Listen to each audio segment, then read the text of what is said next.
They say a mother's love knows no bounds. But what happens when that love is weaponized against you? When my twin children, Cressida and Thorn, stood in my living room with matching smiles, holding power of attorney documents and telling me they were taking control of my finances for my own good, I never imagined I was staring into the eyes of betrayal itself.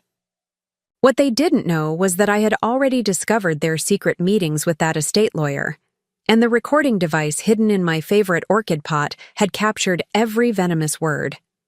This is the story of how I turned their greed into their greatest lesson, and why sometimes the most profound love requires the coldest revenge. Before we jump back in, tell us where you're tuning in from, and if this story touches you, make sure you're subscribed, because tomorrow, I've saved something extra special for you. My name is Thessaly Vance, and until 6 months ago, I believed I had raised exceptional children. At 58, I lived alone in Wild Rose Manor, a sprawling Victorian estate in Ravenscroft Harbor that had been in my family for 4 generations. My late husband Dimitri had left us when the twins were barely 7, his maritime shipping business providing more than enough for their Ivy League educations and my comfortable retirement. Cressida had become a corporate attorney in Manhattan, while Thorn managed a hedge fund in Boston. They visited rarely, called occasionally, but I attributed their distance to busy careers and the natural evolution of adult children finding their own paths. That October morning began like any other, with me tending to my greenhouse orchids and preparing for the annual Ravenscroft Harbor Botanical Society Gala. I had recently sold my stake in Dimitri's company for $12 million, a decision that would secure not just my future but provide substantial inheritances for both children. The money sat safely distributed across several accounts at Bridgewater Financial, or so I thought, until that peculiar phone call from Mrs. Pembroke at the bank. "Thessaly, dear," she whispered, her voice carrying that conspiratorial tone reserved.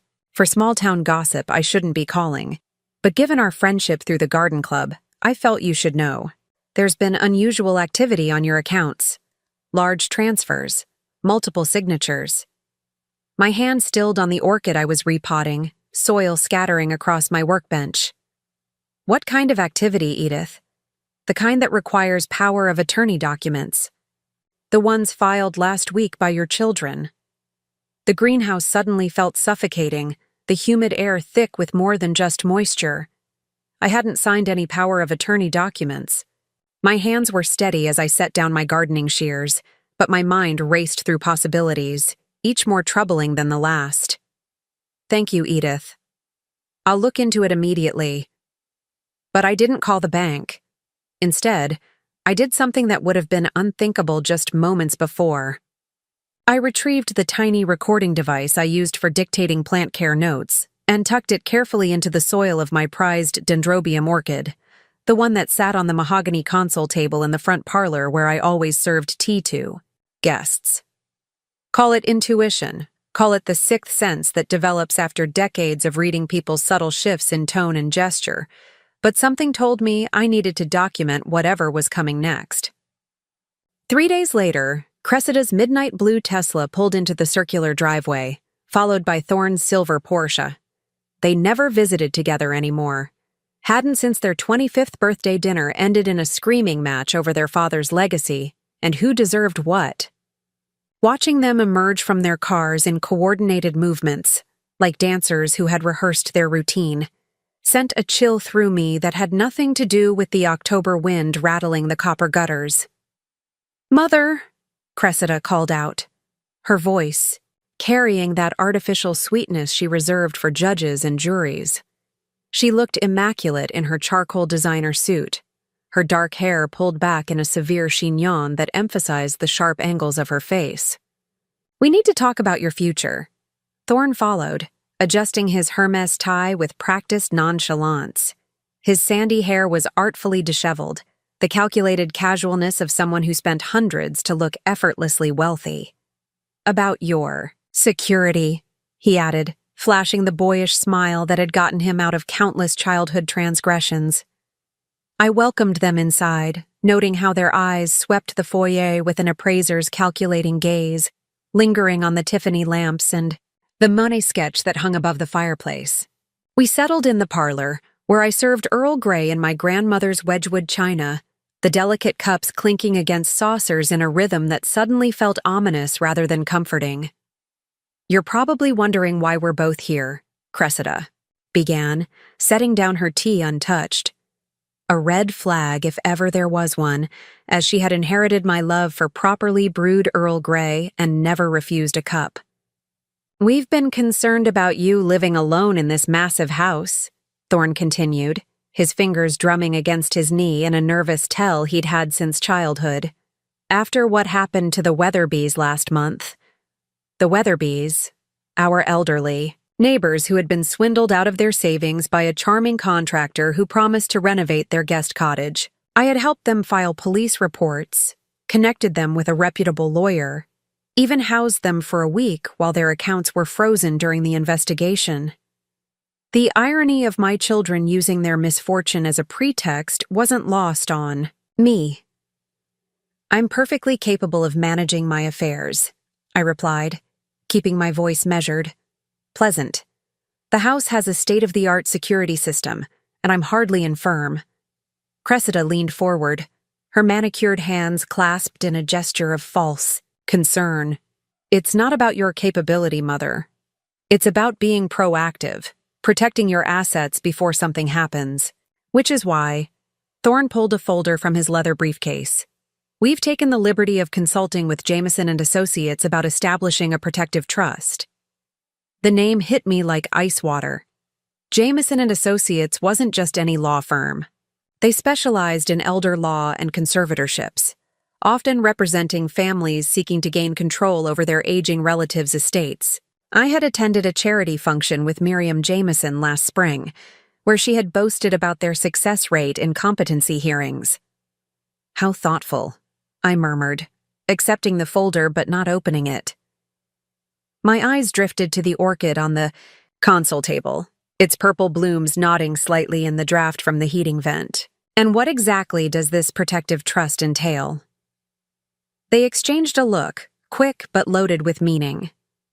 Cressida took the lead, her courtroom voice sliding into place like a well-oiled lock. "It's quite simple, really. We would assume power of attorney over your financial decisions, ensuring that your assets are properly managed and protected. You would maintain full access to a generous monthly allowance, of course, and continue living here exactly as you do now. Think of it as insurance," Thorne added, his hedge fund manager persona emerging. "Markets are volatile. Scammers are increasingly sophisticated. We're just adding a layer of protection between you and potential threats." I sipped my tea, letting the bergamot scent fill my senses while I processed their words. The monthly allowance comment was particularly telling. They weren't just seeking oversight, they were planning to control the purse strings entirely. And this required immediate action because... Cressida's smile tightened imperceptibly. "We've already filed the preliminary paperwork. It's a complex process, and we wanted to handle the burden for you. All you need to do is sign." The room felt smaller suddenly, the walls of my ancestral home pressing in as I realized the scope of their betrayal. They hadn't come to discuss options. They had come to present a fait accompli. The recording device in the orchid was capturing every word, every subtle threat wrapped in filial concern. "I see." I set down my teacup with deliberate care. "And if I prefer to take some time to consider this arrangement?" Preparing and narrating this story took us a lot of time, so if you are enjoying it, subscribe to our channel. It means a lot to us. Now back to the story. Thorne's friendly mask slipped for just a moment, revealing something harder underneath. "Time isn't really on our side, Mother. The filing deadline is tomorrow, and with the Weatherby situation, the court is fast-tracking protective measures for vulnerable seniors in Ravenscroft Harbor." Vulnerable seniors. The words hung in the air like a noose. I was neither vulnerable nor senior by any reasonable definition, but they had clearly been laying groundwork for this narrative. I wondered how long they had been planning. How many conversations with neighbors and family friends had been carefully seeded with concerns about my isolation, my grief over Dmitri, my dedication to my orchids that might be construed as an unhealthy obsession. Well then, I stood, smoothing my cashmere cardigan. I suppose I should review these documents. Why don't you both stay for dinner? We can discuss this further over my coq au vin. Their relief was palpable, mistaking my accommodation for capitulation. They agreed readily, and I excused myself to the kitchen, where I immediately texted my accountant, Nora Blackwood, a sharp-minded woman who had managed my finances since Dimitri's death. Emergency. Need full audit all accounts. Possible fraud. Discretion essential. Her reply came within seconds. On it, initial review shows multiple unauthorized transfers past 72 hours. 2DTM moved to escrow accounts linked to Jameson and Associates. More details soon. My hands didn't shake as I prepared dinner, though rage simmered beneath my calm exterior like a volcano preparing to erupt. $2.8 million. They had already begun draining my accounts, confident that their power of attorney scheme would retroactively legitimize the theft. As I seasoned the chicken, I made a mental list of every contact, every resource, every piece of leverage I possessed. They thought they were dealing with a grief-addled widow puttering among her flowers. They were about to learn why Dmitri had always called me his warrior queen in silk gloves. Dinner was a performance worthy of the Ravenscroft Harbor Theater Society. I played the gracious hostess, asking about their work, their relationships, their plans for the holidays. They relaxed into their roles as devoted children, growing more animated with each glass of the excellent Bordeaux I poured. Neither noticed that my own glass remained virtually untouched. "You know," Cressida said, gesturing with her wine glass, "once everything is settled, we should really consider updating the house. Some of these antiques are worth a fortune, but they're not exactly practical." Thorne nodded enthusiastically. "And the greenhouse could be converted into an entertainment space. Imagine the parties we could throw." They were already dividing the spoils, parsing out my life's treasures like jackals over a carcass. I smiled and nodded, all while calculating my next moves. The recording device would have captured their premature celebration, their casual discussion of liquidating assets they didn't yet legally control. After they left, promising to return in the morning for the signatures, I retrieved the recorder and listened to their conversation during my brief absence in the kitchen. The words that emerged made my blood run cold. "She's easier to manipulate than I expected," Cressida had whispered. The grief angle was brilliant. Thorne's response was equally chilling. "Once we have control, we can start the competency proceedings. Dr. Whitmore already agreed to testify about her obsessive behavior with those damn plants. The timeline's perfect. 6 months from now, she'll be in assisted living and will have full control. The house alone is worth $8 million. Thank God she never remarried. No complications with inheritance." I saved the recording to multiple secure cloud servers and emailed copies to Nora, with instructions to share them with my attorney, Harrison Blackthorne, a former prosecutor who specialized in financial crimes. Then I made a series of phone calls that would set my own plan in motion.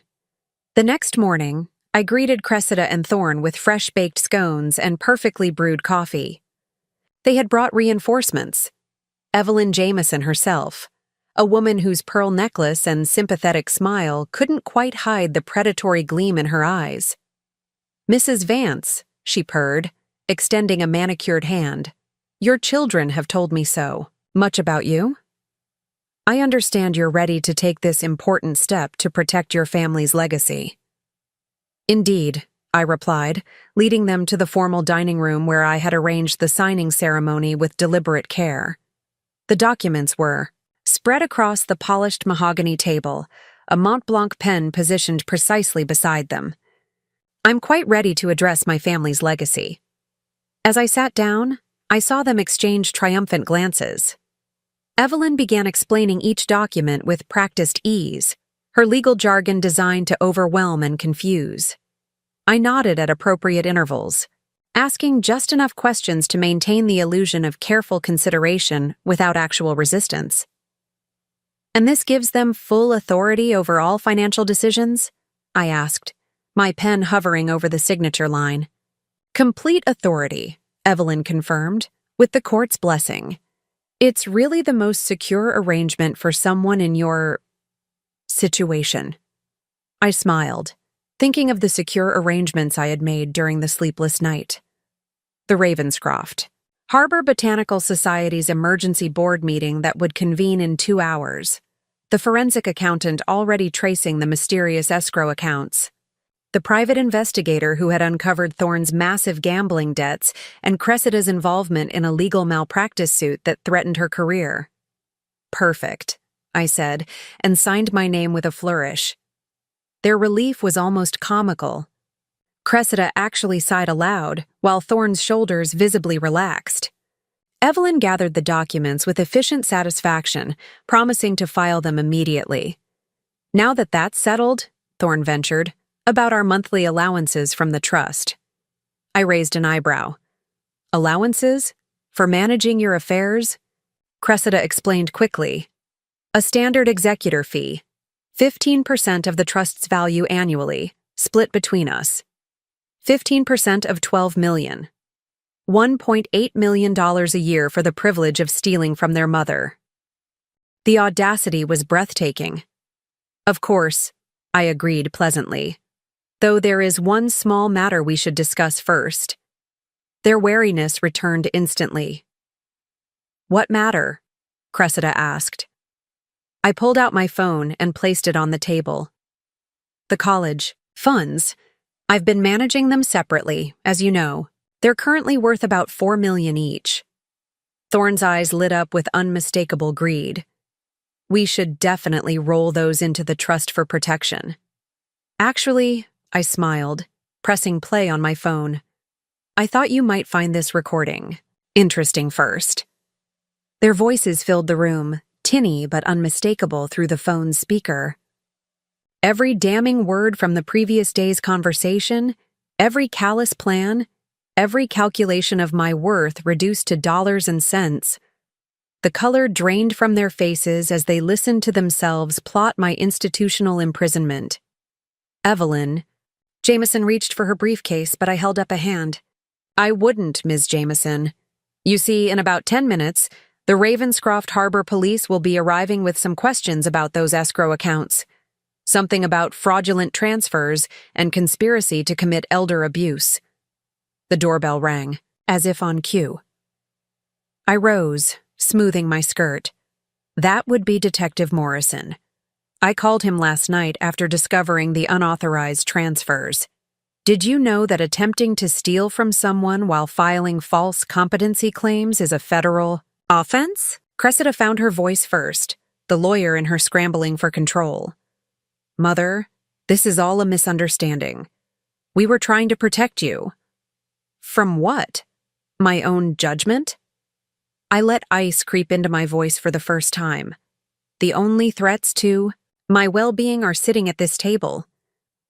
The police entered, led by Detective Morrison, a tall man with kind eyes who had investigated the Weatherby case.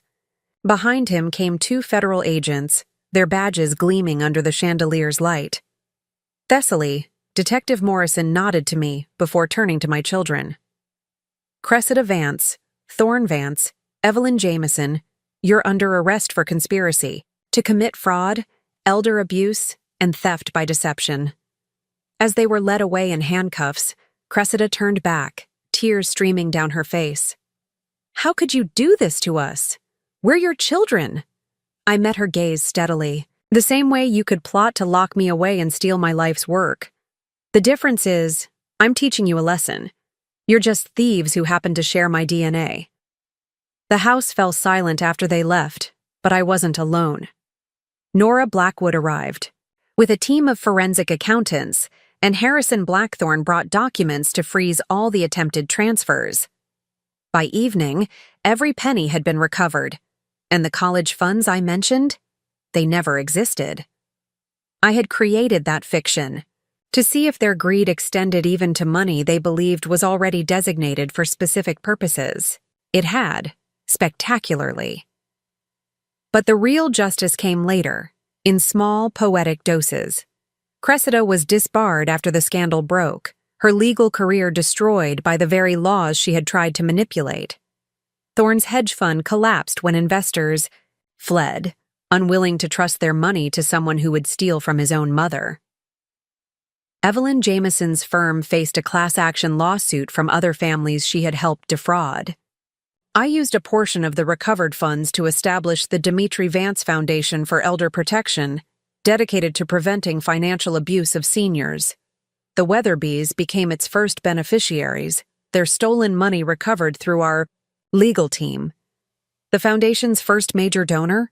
An anonymous benefactor who signed their check with a simple drawing of an orchid. 6 months later, as spring returned to Ravenscroft Harbor, I stood in my greenhouse surrounded by blooming orchids, each one a testament to patience, careful nurturing, and the strength that comes from deep roots. The doorbell rang, and I found a young woman on my doorstep, her eyes red from crying. "Mrs. Vance? I'm Cordelia Thorne's daughter, your granddaughter. I just found out what my father did, and I wanted to say how sorry I am. I had no idea." I studied her face, seeing echoes of the boy Thorne had been before greed consumed him. Sometimes the apple does fall far from the tree. "Come in, dear. Let me show you the orchids. There's a particularly beautiful dendrobium I've been saving for someone special." The Vance family legacy would continue, but on my terms, with the wisdom. That love sometimes means knowing when to cut away the diseased parts to save the whole. The twins served 2 years in federal prison, their early release contingent on paying full restitution and completing 2,000 hours of community service at nursing homes, where they would learn firsthand about the vulnerability they had tried to exploit. The last time I saw them was at their father's grave on the 10th anniversary of his death. They approached hesitantly, designer clothes replaced by humbler attire, their faces showing the wear of hard lessons learned.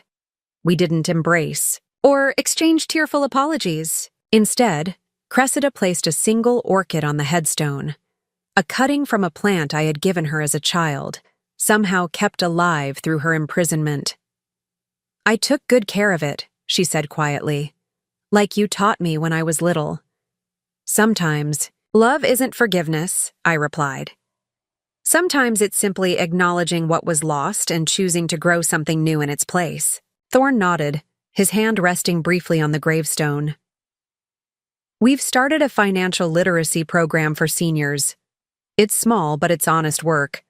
I left them there with their father, knowing that redemption, like orchids, requires time, patience, and the right conditions to bloom." The recording device that had captured their betrayal now held different conversations, documenting the slow, painful process of a family learning to be human again. As for me, I still tend my orchids, still live in Wildrose Manor, and still serve on the board of the Ravenscroft Harbor Botanical Society. But now I also run workshops on financial self-protection, sharing my story as a cautionary tale and a beacon of hope. Because in the end, the greatest revenge isn't destroying those who wrong us. It's transforming their betrayal into something that protects others from suffering the same fate. And sometimes, just sometimes, it's leaving the door open just wide, enough for redemption to find its way home. The weeks following their arrest became a masterclass in watching carefully constructed facades crumble. I maintained my daily routines, tending to my orchids and attending the Ravenscroft Harbor social functions, but now with the quiet satisfaction of someone who had finally shed a tremendous burden.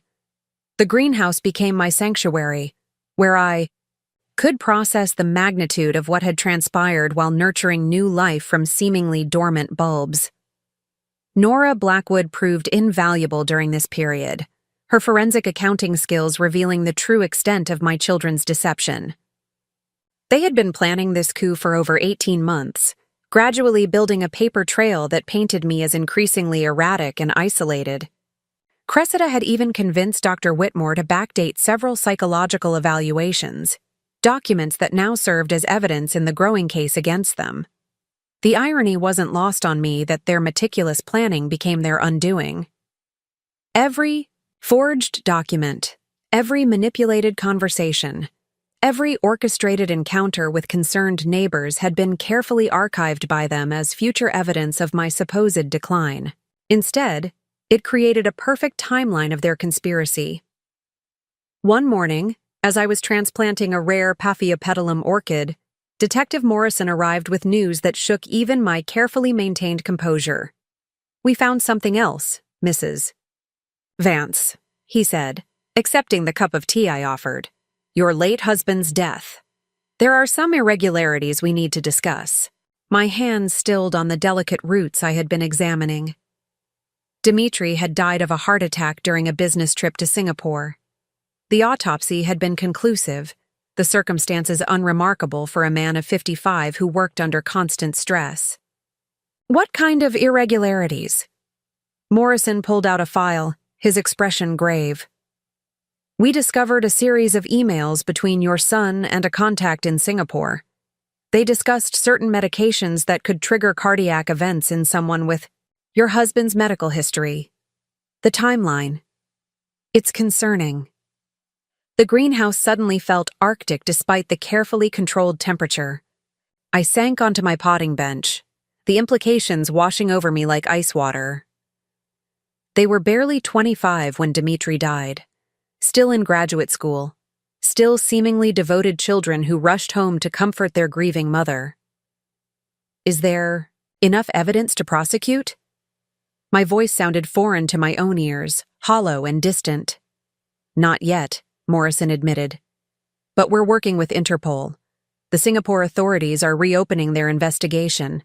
That afternoon, I canceled my appointments and spent hours among my orchids, seeking solace in their silent beauty. Each bloom represented patience, careful cultivation, the reward for attentive care. How had I failed so spectacularly with my own children?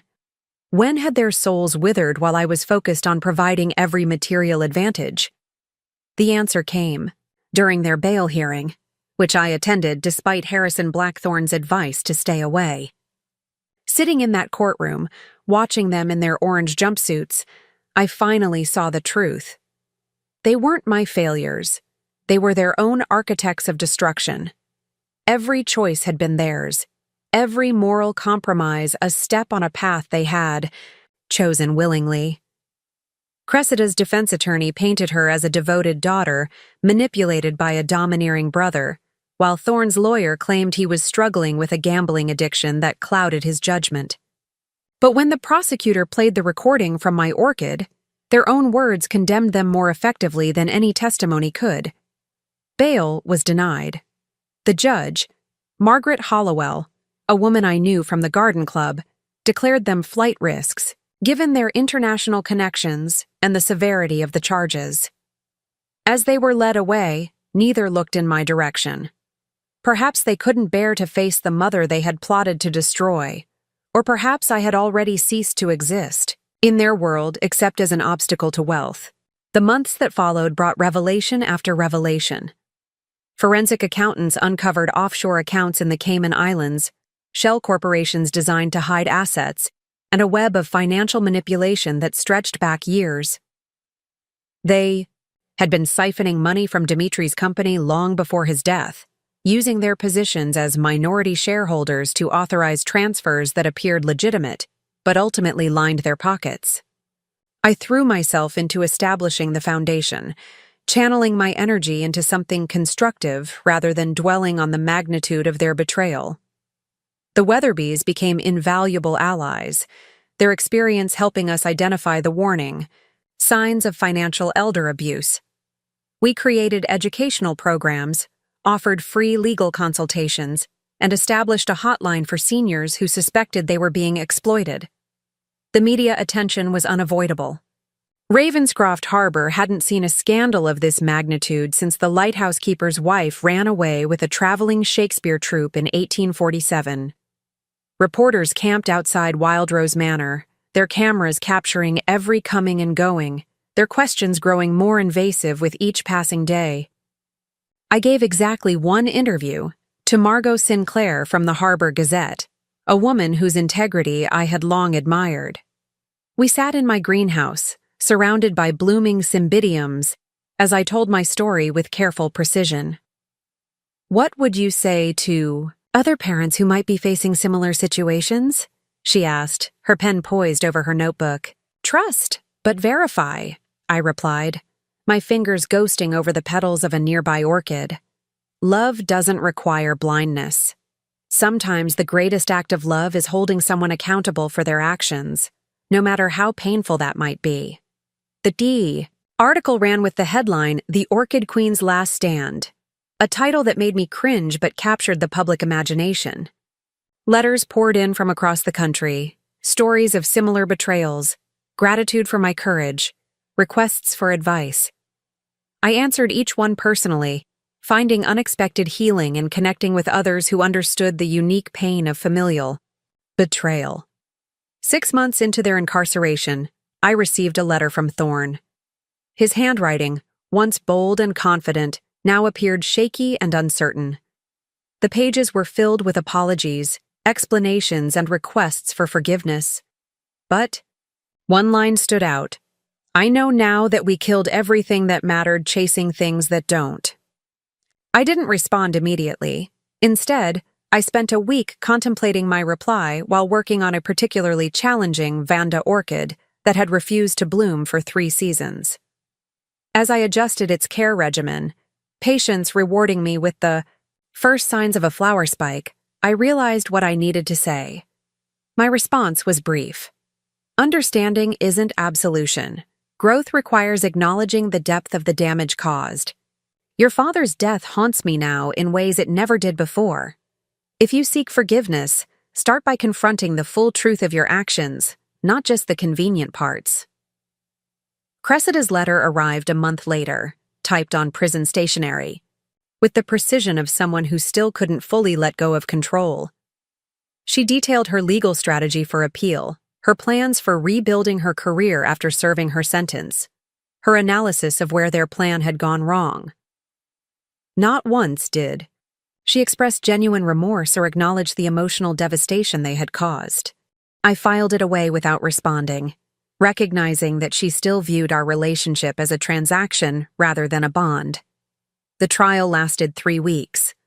I testified for 2 days, my voice steady as I recounted discovering their betrayal, playing the recording, watching my life's work nearly disappear into accounts controlled by strangers.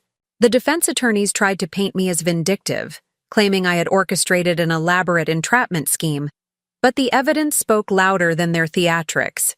When the verdicts came, guilty on all counts, I felt no triumph, only a profound sense of completion. Cressida received 7 years, Thorne 5, with the possibility of early release contingent on restitution and extensive community service. The judge's sentencing remarks included a scathing condemnation of their abuse of trust, particularly given their privileged upbringing and education. That evening, I hosted a dinner party at Wild Rose Manor, the first since Dimitri's death. The IA Weatherbys came, along with Detective Morrison and his wife, Nora Blackwood, Harrison Blackthorne, and several members of the Botanical Society. We dined on coq au vin, the same meal I had prepared the night I discovered the full extent of my children's betrayal. But this time the atmosphere was one of celebration rather than deception. As we raised our glasses in a toast to justice and new beginnings, Harold Weatherby stood, his voice thick with emotion. To Thessaly, who showed us that strength isn't about never being vulnerable, but about choosing how we respond to those who exploit our trust. The foundation flourished beyond my wildest expectations. Within a year, we had chapters in 6 states, a team of volunteer attorneys, and a track record of recovering millions in stolen assets. I traveled frequently, speaking at conferences and training law enforcement officials on recognizing the signs of financial elder abuse. The irony that my children's betrayal had given me a new purpose wasn't lost on me. During one such conference, in Boston, I received word that Thorne had requested a visit. He was being held at a federal facility just outside the city, and after much deliberation, I agreed to see him. The man who sat across from me in the sterile visiting room bore little resemblance to the polished hedge fund manager who had plotted my downfall. Prison had stripped away his artifice, leaving someone rawer, more authentic than I had seen since his childhood. "I've been attending therapy," he said, his hands folded on the metal table between us, "trying to understand how I became someone capable of everything we did. The therapist says it started long before Dad died. The entitlement, the belief that we deserved everything without earning it." I studied his face, searching for signs of manipulation, but finding only exhaustion and what appeared to be genuine introspection. "And what conclusions have you reached?" "That I confused material success with love. That every time you bailed me out, I saw it as weakness rather than generosity. That I viewed Dad's death as an opportunity rather than a tragedy." His voice cracked on the last word, and for the first time since his arrest, I saw tears in his eyes. I think we might have actually done it, arranged his death. I can't remember clearly, but there are fragments. Conversations with Cressida, researching his medications. The confession, halting and incomplete as it was, shattered something inside me. I had suspected, especially after Detective Morrison's revelation, but hearing it from Thorne's own lips made it real in a way that speculation never could. The boy I had carried in my womb, whose first steps I had celebrated, whose scraped knees I had bandaged, had possibly orchestrated his father's murder for money. "I need you to tell Detective Morrison everything you remember," I said quietly. "Not for my sake, but for yours. You'll never find peace carrying this secret." He nodded, tears now flowing freely. "I don't expect forgiveness. I needed you to know that I finally understand the monster I became." I left that prison visiting room feeling simultaneously lighter and heavier. Lighter because truth, no matter how painful, is preferable to uncertainty. Heavier because now I carried the confirmed knowledge that I had raised not just thieves, but possibly murderers. The investigation into Dimitri's death reopened with Thorne's cooperation. He provided fragments of memory, half-remembered conversations, and email passwords that led investigators to a trail of digital evidence previously overlooked. Cressida, when confronted with her brother's confession, maintained her innocence with the same cool detachment she had shown throughout the trial. But investigators found enough circumstantial evidence to bring charges in Singapore, where the death penalty still existed for premeditated murder. The extradition proceedings were complex, hampered by international law and the passage of time. During this period, I found myself in the peculiar position of advocating for my daughter's life, while simultaneously ensuring she faced justice for potentially ending her father's. The moral complexity of the situation would have broken me earlier, but the foundation work had taught me that justice and mercy could coexist, even when they seemed at odds. I hired the best international law firm to ensure Cressida received fair treatment, while making it clear I would not interfere with the legal process. The Singapore authorities eventually agreed to try her in absentia, given she was already serving a sentence in the United States. The trial revealed a chilling level of premeditation, including research into undetectable poisons and careful timing to coincide with Dimitri's high-stress business negotiations. She was found guilty and sentenced to life imprisonment, to be served consecutively with her current sentence. When the verdict was announced, I was tending to a new orchid hybrid I had been developing, a delicate cross between a dendrobium and a phalaenopsis that seemed impossible until it bloomed with ethereal beauty. The metaphor wasn't lost on me, something beautiful emerging from seemingly incompatible elements. Thorne's cooperation earned him a reduced sentence on the conspiracy charges, but added years for his role in Dimitri's death. He accepted the judgment, without appeal, something his attorney told me was unprecedented in his experience.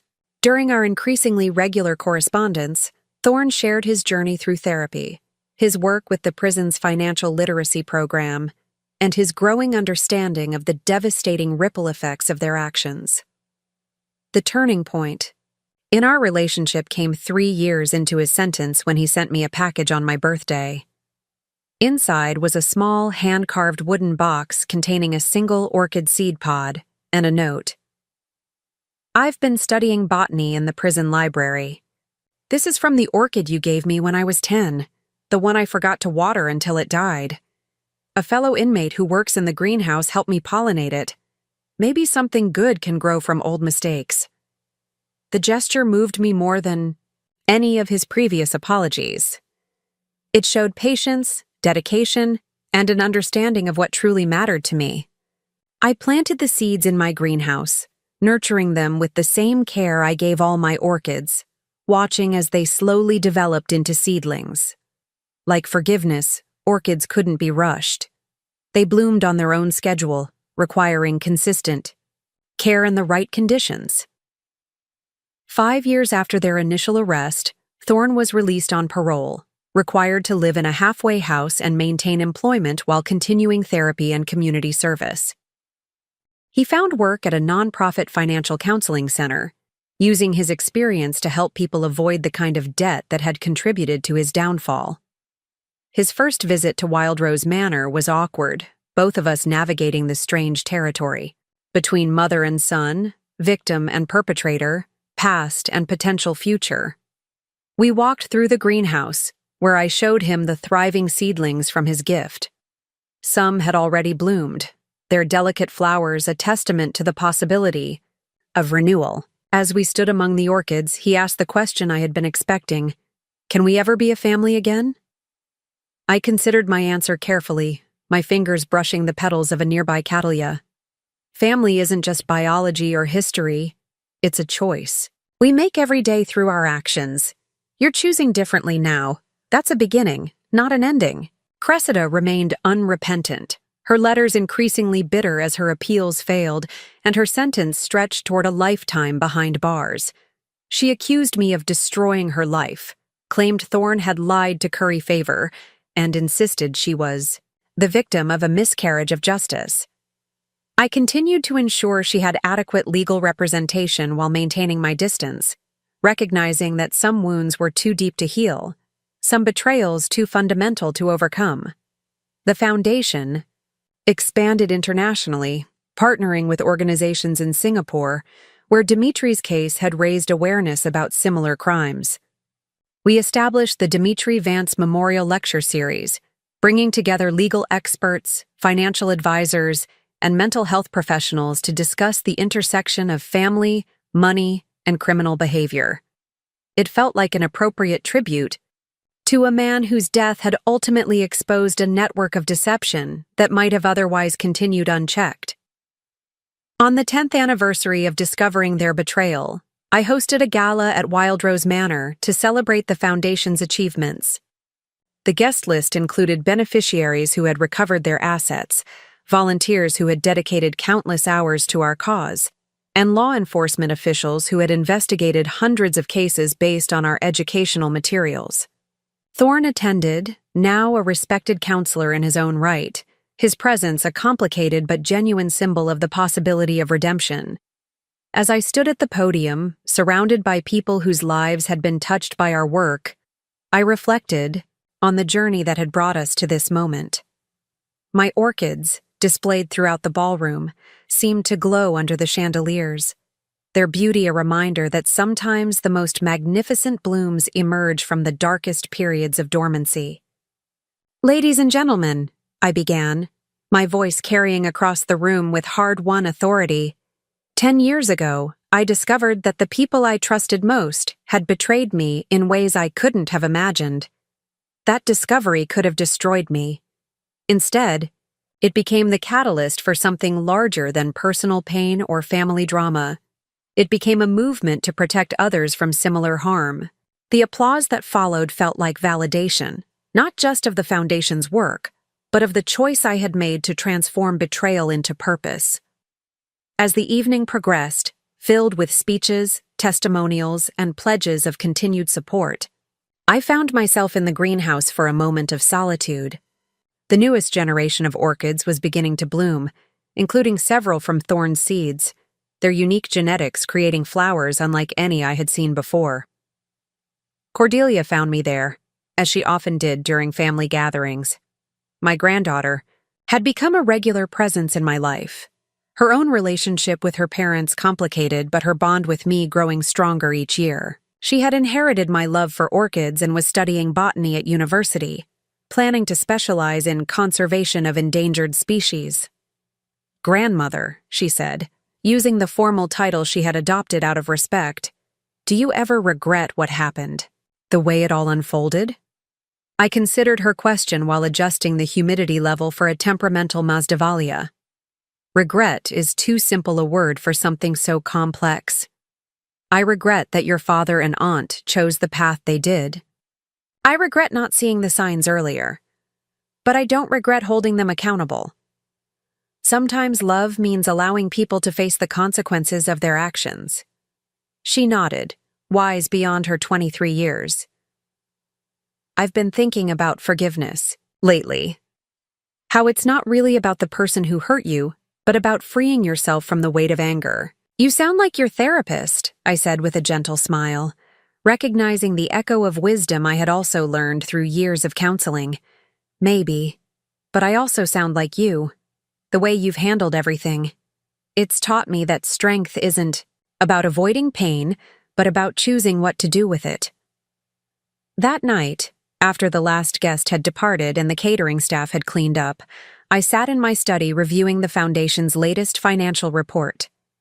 We had recovered over $50 million in stolen assets, helped prosecute 300 cases of elder financial abuse, and educated thousands of seniors about protecting themselves. The numbers were impressive, but they didn't capture the real impact, the lives saved from financial ruin, the families spared the devastation of betrayal, the dignity preserved for vulnerable elders. A soft knock interrupted my thoughts. Thorne stood in the doorway, his bow tie loosened, holding 2 glasses of wine. "Thought you might like some company," he offered hesitantly. I gestured to the chair across from me, accepting the glass. We sat in comfortable silence for a while, the weight of shared history balanced against the possibility of a different future. "I've been sober for 3 years now," he said finally. "Part of the recovery process is making amends, but I know some things can't be fixed with apologies." "No, they can't," I agreed. "But they can be acknowledged.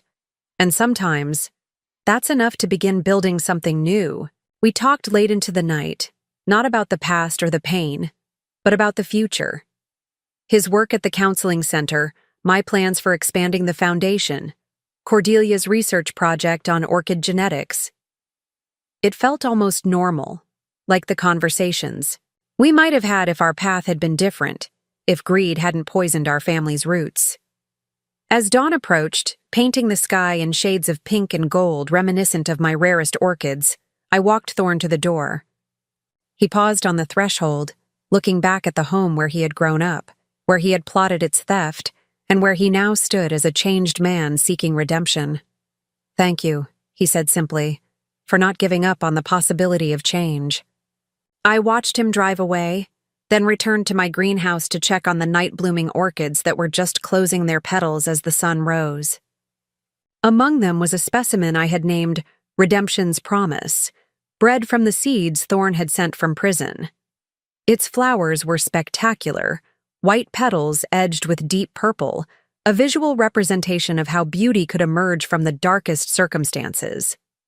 As I tended to my plants, I reflected on the truth that had taken me 68 years to fully understand. Love wasn't just about giving freely or forgiving easily. Sometimes it was about setting boundaries so firm they shattered relationships. Sometimes it was about choosing justice over comfort, truth over harmony. And sometimes, just sometimes, it was about leaving the door open just wide enough for those who had lost their way to find their way back, changed and chastened, ready to earn what they had once tried to steal. The morning light illuminated the greenhouse, casting rainbow patterns through the glass panels onto the countless orchids below. Each one represented patience, care, and the belief that with the right conditions, even the most unlikely seeds could bloom into something extraordinary.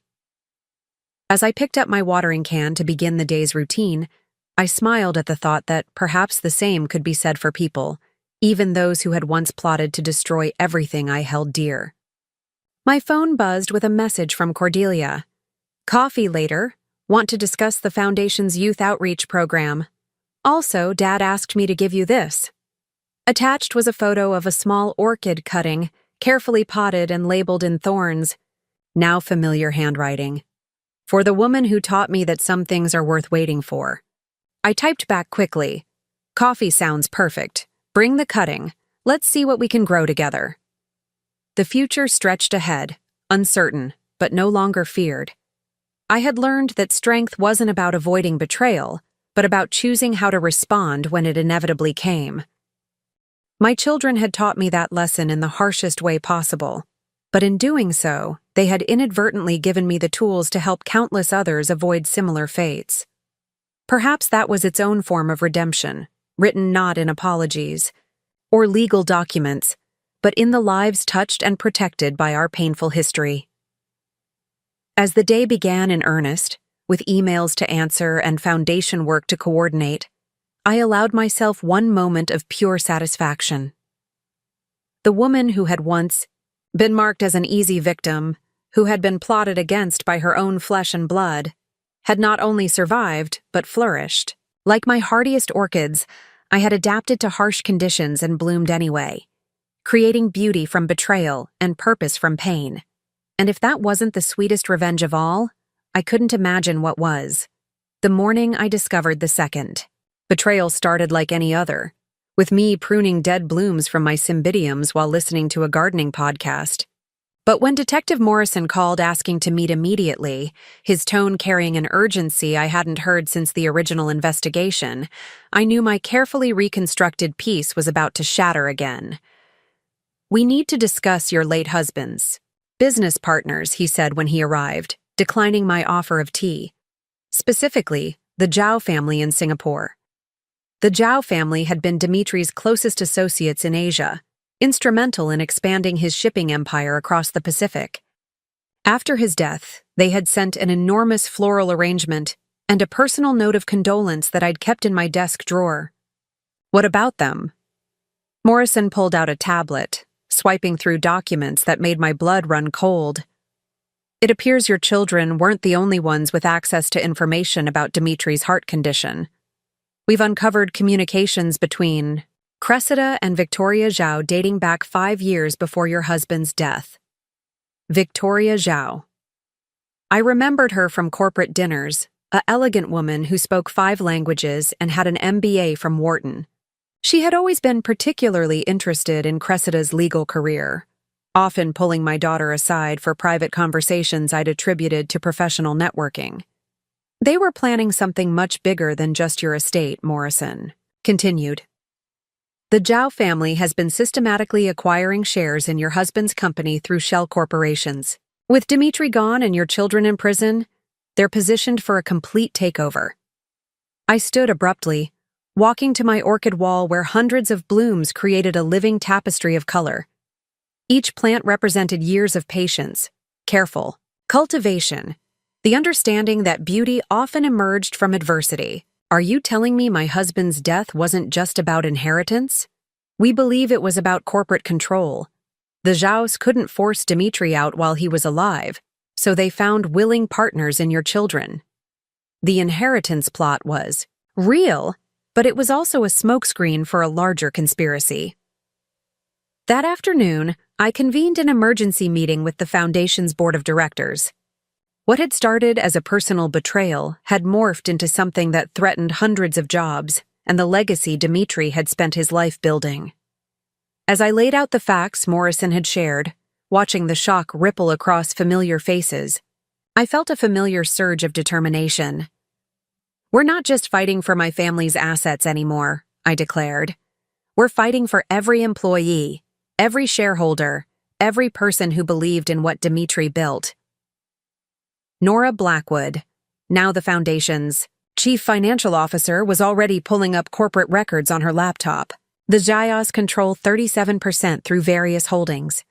With the shares that defaulted to the company after Dimitri's death, they're dangerously close to a majority position. What they don't have, Harrison Blackthorne interjected, his legal mind already working through the implications, is Thessaly's voting rights as the primary beneficiary of Dimitri's estate. And thanks to the criminal proceedings, Cressida and Thorne's shares are frozen. The next months became a chess match played across boardrooms and courtrooms. The Zhaos launched a proxy fight, claiming mismanagement and demanding representation on the board of directors. I responded by hiring a team of forensic accountants who uncovered a pattern of systematic theft dating back to when Dimitri was still alive.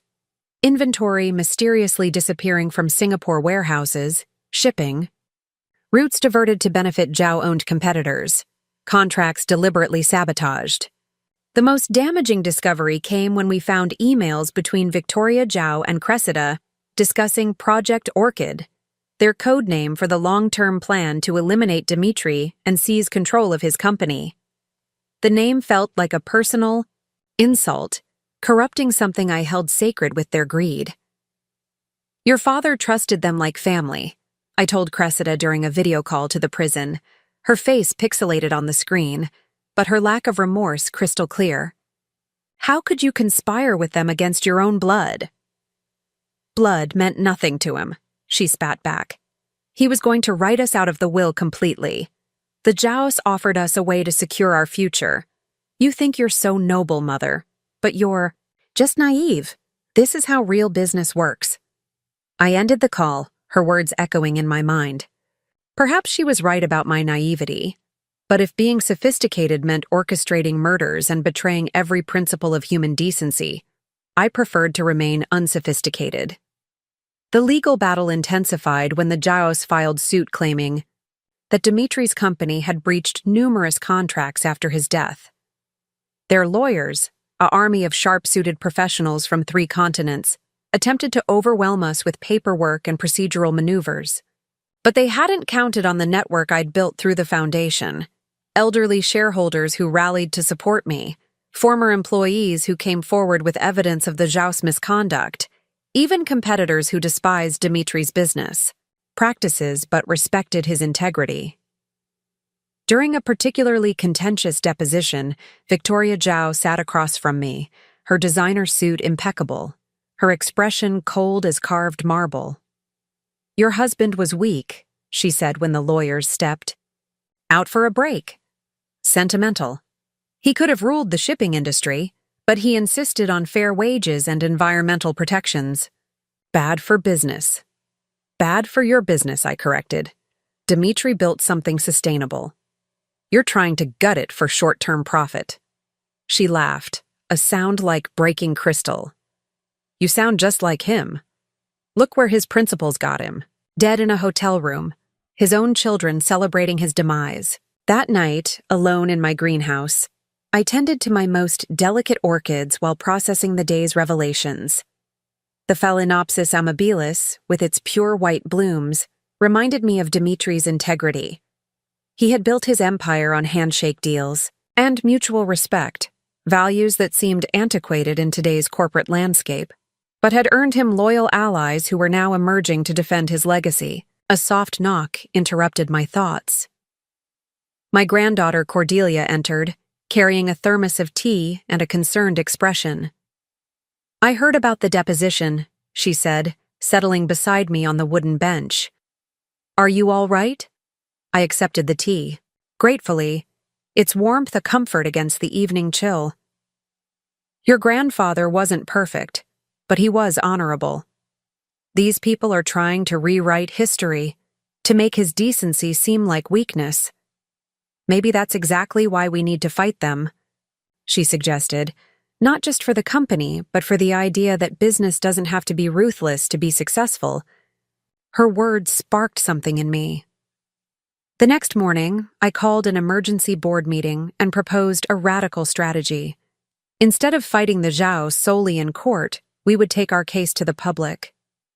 Dimitri's company had always prided itself on transparency and ethical practices. It was time to contrast that legacy with the Zhao's pattern of exploitation and corruption.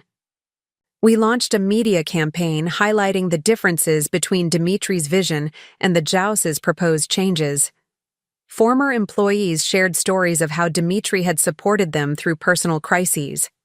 Environmental groups testified about his pioneering efforts to reduce shipping emissions. Labor organizations praised his fair wage policies.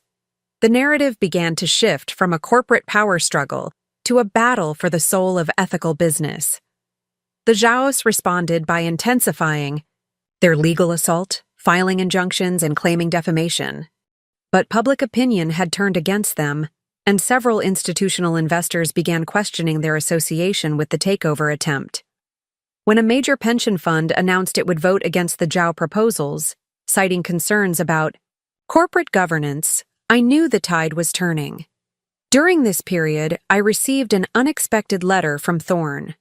Unlike his previous correspondence, filled with apologies and updates on his rehabilitation, this one contained detailed information about offshore accounts and hidden transactions between Cressida and the Zhao's. I know I've lost the right to ask for your trust, he wrote, but I can't let them destroy everything Dad built. These documents show how deep the conspiracy went. Cressida was getting paid through a Cayman Islands account for every piece of inside information she provided. The Zhao's were planning to strip the company's assets and sell off the pieces to their competitors. Dad's death was just the first step. I shared the information with our legal team, who verified its authenticity through forensic accounting. The evidence was damning. A clear trail of payments linking Cressida to corporate espionage and conspiracy to commit murder. More importantly, it revealed that several current board members had been receiving bribes to support the Zhao takeover. The boardroom showdown came 6 months after Morrison first revealed the conspiracy. Victoria Zhao arrived with her phalanx of lawyers, confident in her impending victory. But as the meeting progressed and I systematically presented evidence of bribery, fraud, and conspiracy to commit murder, her composure cracked. "These are fabrications," she hissed when I displayed the offshore account records. "Your convicted children are hardly credible witnesses." "Perhaps not," I conceded, then turned to address the room. "But bank records don't lie. Neither do the testimonies of former employees who were pressured to falsify shipping manifests, or the environmental reports you suppressed, or the safety violations you covered up." The vote wasn't even close. The board unanimously rejected the Zhao proposals and voted to pursue criminal charges for the fraud uncovered during our investigation. As security escorted Victoria and her lawyers from the building, she turned to me with undisguised hatred. "You think you've won? This isn't over. We have resources you can't imagine." "So did my children," I replied calmly. "And look where they are, now." The aftermath of the boardroom victory brought new challenges. The Zhao's launched a vicious campaign of retaliation, filing lawsuits in multiple jurisdictions, attempting to sabotage our shipping routes, even trying to poach key employees. But for every attack, we found allies willing to stand with us. Competitors who had respected Dimitri offered to share shipping lanes. Former employees returned to help stabilize operations. Environmental groups provided pro bono legal support. Through it all, I maintained my daily ritual of tending to my orchids. The greenhouse became my war room, where I would strategize with lawyers while repotting dendrobiums, or review financial documents while adjusting humidity levels for my vandas. The parallel between nurturing delicate plants and protecting AI, business legacy wasn't lost on me. Both required patience, vigilance, and the wisdom to know when to prune away the diseased parts. Cordelia often joined me during these sessions, her youthful perspective providing valuable insights.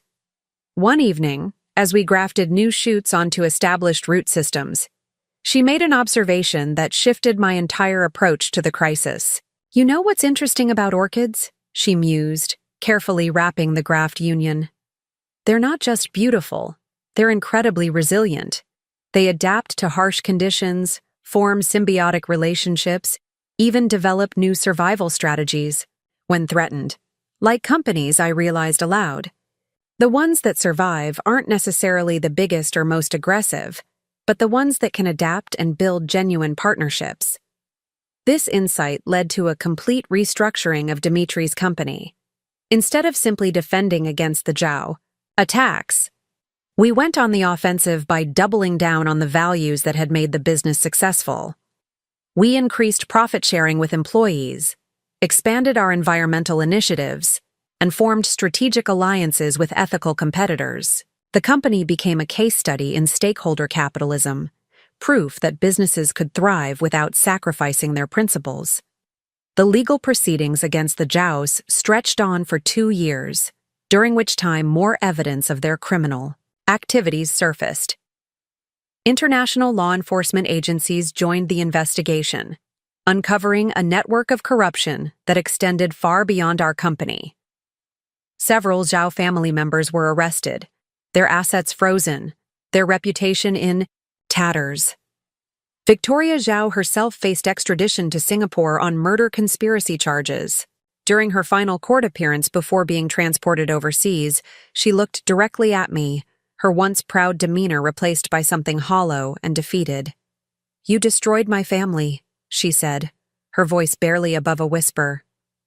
"No," I replied, thinking of my own children behind bars, my husband in his grave. "We both did that to ourselves. The difference is, I'm trying to build something from the ashes." As the Zhao empire crumbled, Dimitri's company flourished. We expanded into new markets, always maintaining the ethical standards he had established. The foundation grew as well, our programs preventing countless cases of elder financial abuse, while also addressing corporate corruption and white-collar crime. On the 5th anniversary of discovering my children's betrayal, I found myself standing before a gathering of business leaders, environmentalists, and social justice advocates. The venue was the grand ballroom of the Singapore Raffles Hotel, where Dimitri had died. I had initially resisted holding the event there, but Cordelia convinced me it was important to reclaim the space, to transform a site of tragedy into a symbol of renewal. When I founded the Dimitri Vance Foundation, I began my speech, a spotlight illuminating the podium while images of our work projected on screens behind me. I thought I was simply trying to prevent others from experiencing the betrayal I had suffered. But this journey has taught me that the real work isn't just about protection, it's about transformation. We must transform our pain into purpose, our losses into lessons, our betrayals into bridges toward a more just and compassionate world. The audience rose in sustained applause, but my eyes were drawn to a figure in the back of the room. Thorne stood there, his prison sentence completed, his parole obligations fulfilled. He had been working with at-risk youth, teaching financial literacy in community centers, slowly rebuilding a life based on service rather than greed. After the formal presentation, as guests mingled over champagne and canapes, Thorne approached. He looked different, not just older, but somehow more substantial, as if prison had burned away the superficial charm to reveal something genuine underneath. "I wanted to thank you," he said, his voice steady but emotional. "Not for forgiving me. I know that may never come, but for showing me that it's possible to build something meaningful from ruins." I studied my son, searching for signs of the manipulator he had once been, but finding only hard-won humility. Forgiveness isn't a single act, Thorne. It's a process, like growing orchids.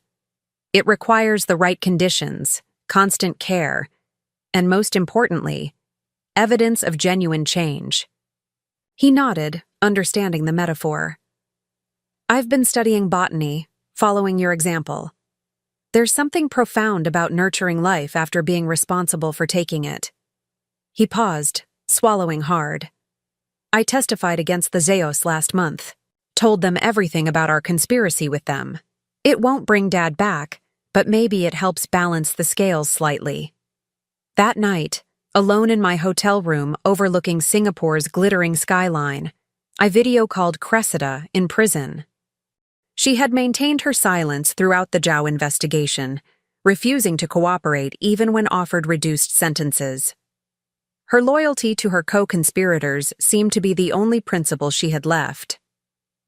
"The Zhaos are finished," I informed her, watching her face for any reaction. "Their empire is crumbling. Several family members are facing life sentences. Was it worth it?" She stared at me through the screen, her once polished appearance now stripped to institutional basics. "You'll never understand, Mother. Power is the only thing that matters in this world. Everything else is just pretty fiction we tell ourselves." "Is that what you tell yourself in your cell at night? That power was worth murdering your father? Worth destroying your relationship with everyone who ever loved you?" "Love is just another word for weakness," she spat back. "Look where it got you, alone in your greenhouse with your precious flowers while real players shaped the world." I smiled sadly, thinking of the hundreds of people whose lives had been touched by the Foundation, the company that now thrived under ethical leadership, the gradual restoration of my relationship with Thorn. If this is what weakness looks like, Cressida, I'll choose it every time over your version of strength. After ending the call, I opened my laptop to review the latest Foundation reports. We had expanded into 15 countries, recovered over 200 million in stolen assets, and trained thousands of law enforcement officers in financial crime detection. But the numbers that gave me the most satisfaction were smaller, more personal. The elderly couple in Maine who kept their home, the widow in Texas who recovered her life savings, the grandfather in California who avoided being declared incompetent by his greedy relatives. My phone buzzed with a text from Cordelia. "Grandmother, I've been accepted into the doctoral program in botanical conservation at Cambridge. Also, Dad and I are working on a proposal for a youth entrepreneurship program that combines business, ethics with environmental stewardship. Can we discuss over lunch tomorrow?" I typed back quickly, "Congratulations on Cambridge. Lunch sounds perfect. Bring your proposal, and your father if he's free. Some bridges are worth rebuilding." The next morning, I visited a local orchid nursery, searching for specimens to add to my collection back home. The owner, an elderly gentleman named Chen, recognized me from news coverage of the Zhao trial. "You have given many people hope," he said in careful English, showing me a rare Paphiopedilum Victoria Regina. "That business can be honorable. That justice can prevail." I examined the orchid, its distinctive slipper-shaped bloom a marvel of natural engineering. "Hope is like this flower, Mr. Chen. It requires patience and the right conditions, but once established, it's remarkably resilient." He smiled, wrapping the plant carefully for transport. "Your husband would be proud, not just of what you've preserved, but of what you've built from the ashes." That afternoon, over dim sum with Cordelia and Thorn, we discussed their youth entrepreneurship proposal. The concept was brilliant, pairing at-risk teenagers with ethical business mentors while incorporating environmental sustainability into every aspect of the curriculum. As they explained their vision, finishing each other's sentences with an enthusiasm I hadn't seen since their childhood, I felt something shift inside me.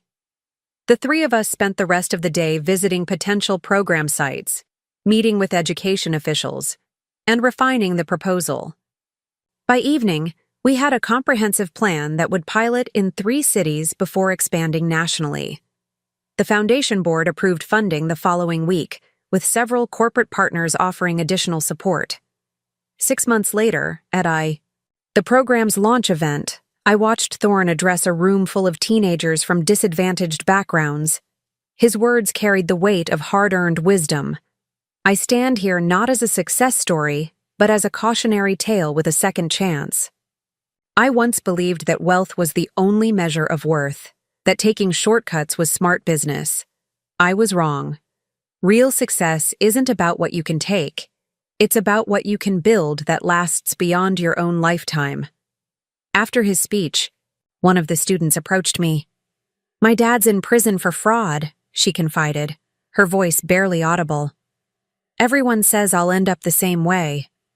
but listening to your son. Maybe there's another path. I took her hand gently. There's always another path, dear. Sometimes we just need help finding it. As the months passed, the youth program exceeded all expectations. Participants launched small businesses focused on solving community problems. Several developed innovative, environmental solutions that caught the attention of impact investors. Thorne emerged as an inspiring teacher, his past failures lending credibility to his message about ethical leadership. Cressida, still in prison, eventually requested a video call. Her demeanor had changed, the hardness beginning to crack, though she remained guarded. I saw the article about Thorne's program, she said without preamble. Some of the inmates here. Their kids are applying. I waited, sensing there was more. Maybe I could contribute something. From here. I've been studying corporate law from the prison library, understanding how it can be used to protect people instead of exploit them. It was the first time she had offered anything without expecting something in return. I would welcome that. Cressida. The program needs legal guidance for these young entrepreneurs. Our rapprochement remained tentative, built on small gestures rather than grand reconciliations. She began writing legal primers for the foundation, explaining complex business concepts in accessible language. Her work was excellent, stripped of the pretension that had once characterized her professional persona. Perhaps prison had taught her the clarity that comes from having everything non-essential stripped away. The following year brought unexpected recognition. The foundation received an international award for corporate accountability, presented at a ceremony in Zurich. As I accepted the honor, I thought about the journey that had brought me to this moment, from a woman who discovered her children's betrayal to someone who had helped reshape how society viewed financial abuse and corporate responsibility. In my acceptance speech, I shared something I had never spoken about publicly. The morning I discovered my children had been stealing from me, I felt my world end. Everything I believed about love, trust, and family shattered in an instant. But, standing here today, I realized that shattering was necessary. It cleared the ground for something stronger to grow. I returned home to find my greenhouse thriving with new additions from around the world, gifts from people whose lives had been touched by our work. Among them was the extraordinary specimen, a hybrid orchid created by a botanical laboratory in Singapore named Redemption's Triumph in honor of the Foundation's mission. As I examined the unique bloom, Cordelia joined me, now Dr. Cordelia Thorne, having completed her doctorate with a groundbreaking thesis on orchid conservation. We're mapping the genome of endangered species, she explained excitedly. But more than that, we're documenting how traditional communities have preserved these plants through generations of careful stewardship. Sounds like the Foundation's work, I observed, preserving valuable assets while respecting their origins. She smiled. I learned from the best. You've taught me that conservation isn't just about protecting what exists. It's about creating conditions for new growth. That evening, Thorne arrived for our weekly dinner, accompanied by his partner Sarah, a former prosecutor who now worked with the Foundation's legal team. As we gathered around the table that had witnessed so much betrayal and reconciliation, I marveled at how different these family meals had become. The conversation flowed easily, touching on the Foundation's latest initiatives, Cordelia's research, Thorne's expanding youth program. Sarah shared stories from her work protecting elderly clients from financial exploitation. There was laughter, debate, and genuine warmth, elements that had been absent from family gatherings for so many years. After dinner, as the younger generation cleared the table, I stepped out to my greenhouse for a moment of solitude. The orchids glowed softly under the evening lights, each one a testament to patience and possibility. My phone chimed with a message from an unknown number. This is Victoria Zhao writing from prison. I have information about other families targeted by our conspiracy. Perhaps it's time to make amends. I stared at the message, weighing the sincerity against the source. Trust, once shattered, was not easily rebuilt.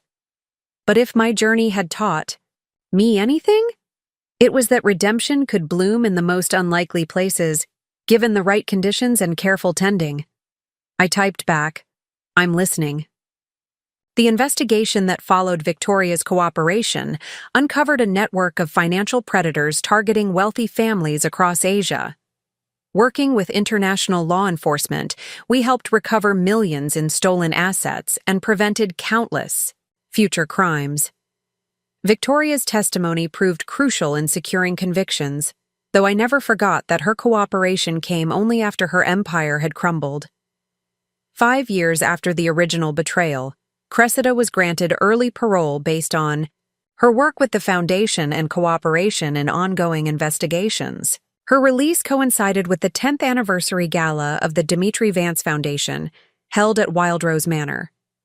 The guest list included beneficiaries, volunteers, law enforcement partners, and reformed offenders who now worked in financial crime prevention. As guests arrived, I stood in my greenhouse, gathering strength from my orchids. Cressida would attend, her first visit home since her arrest. The morning had brought a small package from her, a hand-carved wooden box containing detailed plans for a legal aid clinic serving elderly victims of financial abuse. The gala showcased the Foundation's evolution from a personal mission to an international movement. Video testimonials played throughout the evening, featuring people whose lives had been transformed by our work. Awards were presented to exceptional volunteers and partner organizations. Thorne delivered a keynote address about the intersection of business ethics and social responsibility. When Cressida entered, the room fell silent. She looked different, humbled, her designer clothes replaced by simple attire, her expression uncertain. I watched from across the room as Thorne approached her, the two siblings who had once plotted together, now standing on opposite sides of redemption's journey. Their conversation was brief but significant. Thorne extended his hand. Cressida took it. No dramatic reconciliation, just a small gesture acknowledging shared history and divergent paths. Later, she approached me in the greenhouse, where I had retreated for a moment of calm. "I don't expect forgiveness," she said, her voice stripped of its former arrogance. "I just want you to know that I finally understand what we destroyed. Not just Dad's life or your trust, but the very foundation of what makes us human. I studied my daughter, searching for the child I had once known beneath the layers of ambition and greed. Understanding is the first step, Cressida. What matters now is what you build with that understanding." She nodded, tears in her eyes. "I want to help, really help. Not for redemption or reputation, but because it's right." Over the following months, Cressida established her legal aid clinic, working pro bono for elderly victims of financial abuse. Her insider knowledge of how predators operated proved invaluable in developing prevention strategies. She lived modestly, donating most of her earnings to the foundation, slowly rebuilding trust through consistent action rather than grand gestures. The manor became a center for healing and education. We hosted workshops on financial literacy, support groups for betrayal survivors, and training sessions for law enforcement. The greenhouse served as a meditation space where visitors could find peace among the orchids while processing their own traumas. On Dimitri's birthday, the family gathered at his grave: Thorne, Cressida, Cordelia, and myself. We didn't speak much, just stood together acknowledging the man whose death had triggered such devastating revelations and unexpected transformations. Afterward, in my greenhouse, Cordelia presented me with her latest research project, a book documenting the parallel evolution of orchid cultivation and human resilience. Roots of Redemption, she called it, dedicated to those who choose to bloom after the harshest winters. As she explained her thesis about adaptive strategies in both plants and people, I realized our family had become its own case study in resilience. We had adapted to betrayal, found symbiotic relationships in unexpected places, and developed new strategies for thriving in hostile conditions. The Foundation's work continued to expand, reaching into corporate boardrooms and community centers alike. We developed AI tools to detect financial elder abuse patterns, created international databases of known predators, and established scholarship programs for students pursuing careers in financial crime prevention. One autumn morning, as I was preparing for a Foundation board meeting, I received a call from Detective Morrison, now Chief Morrison.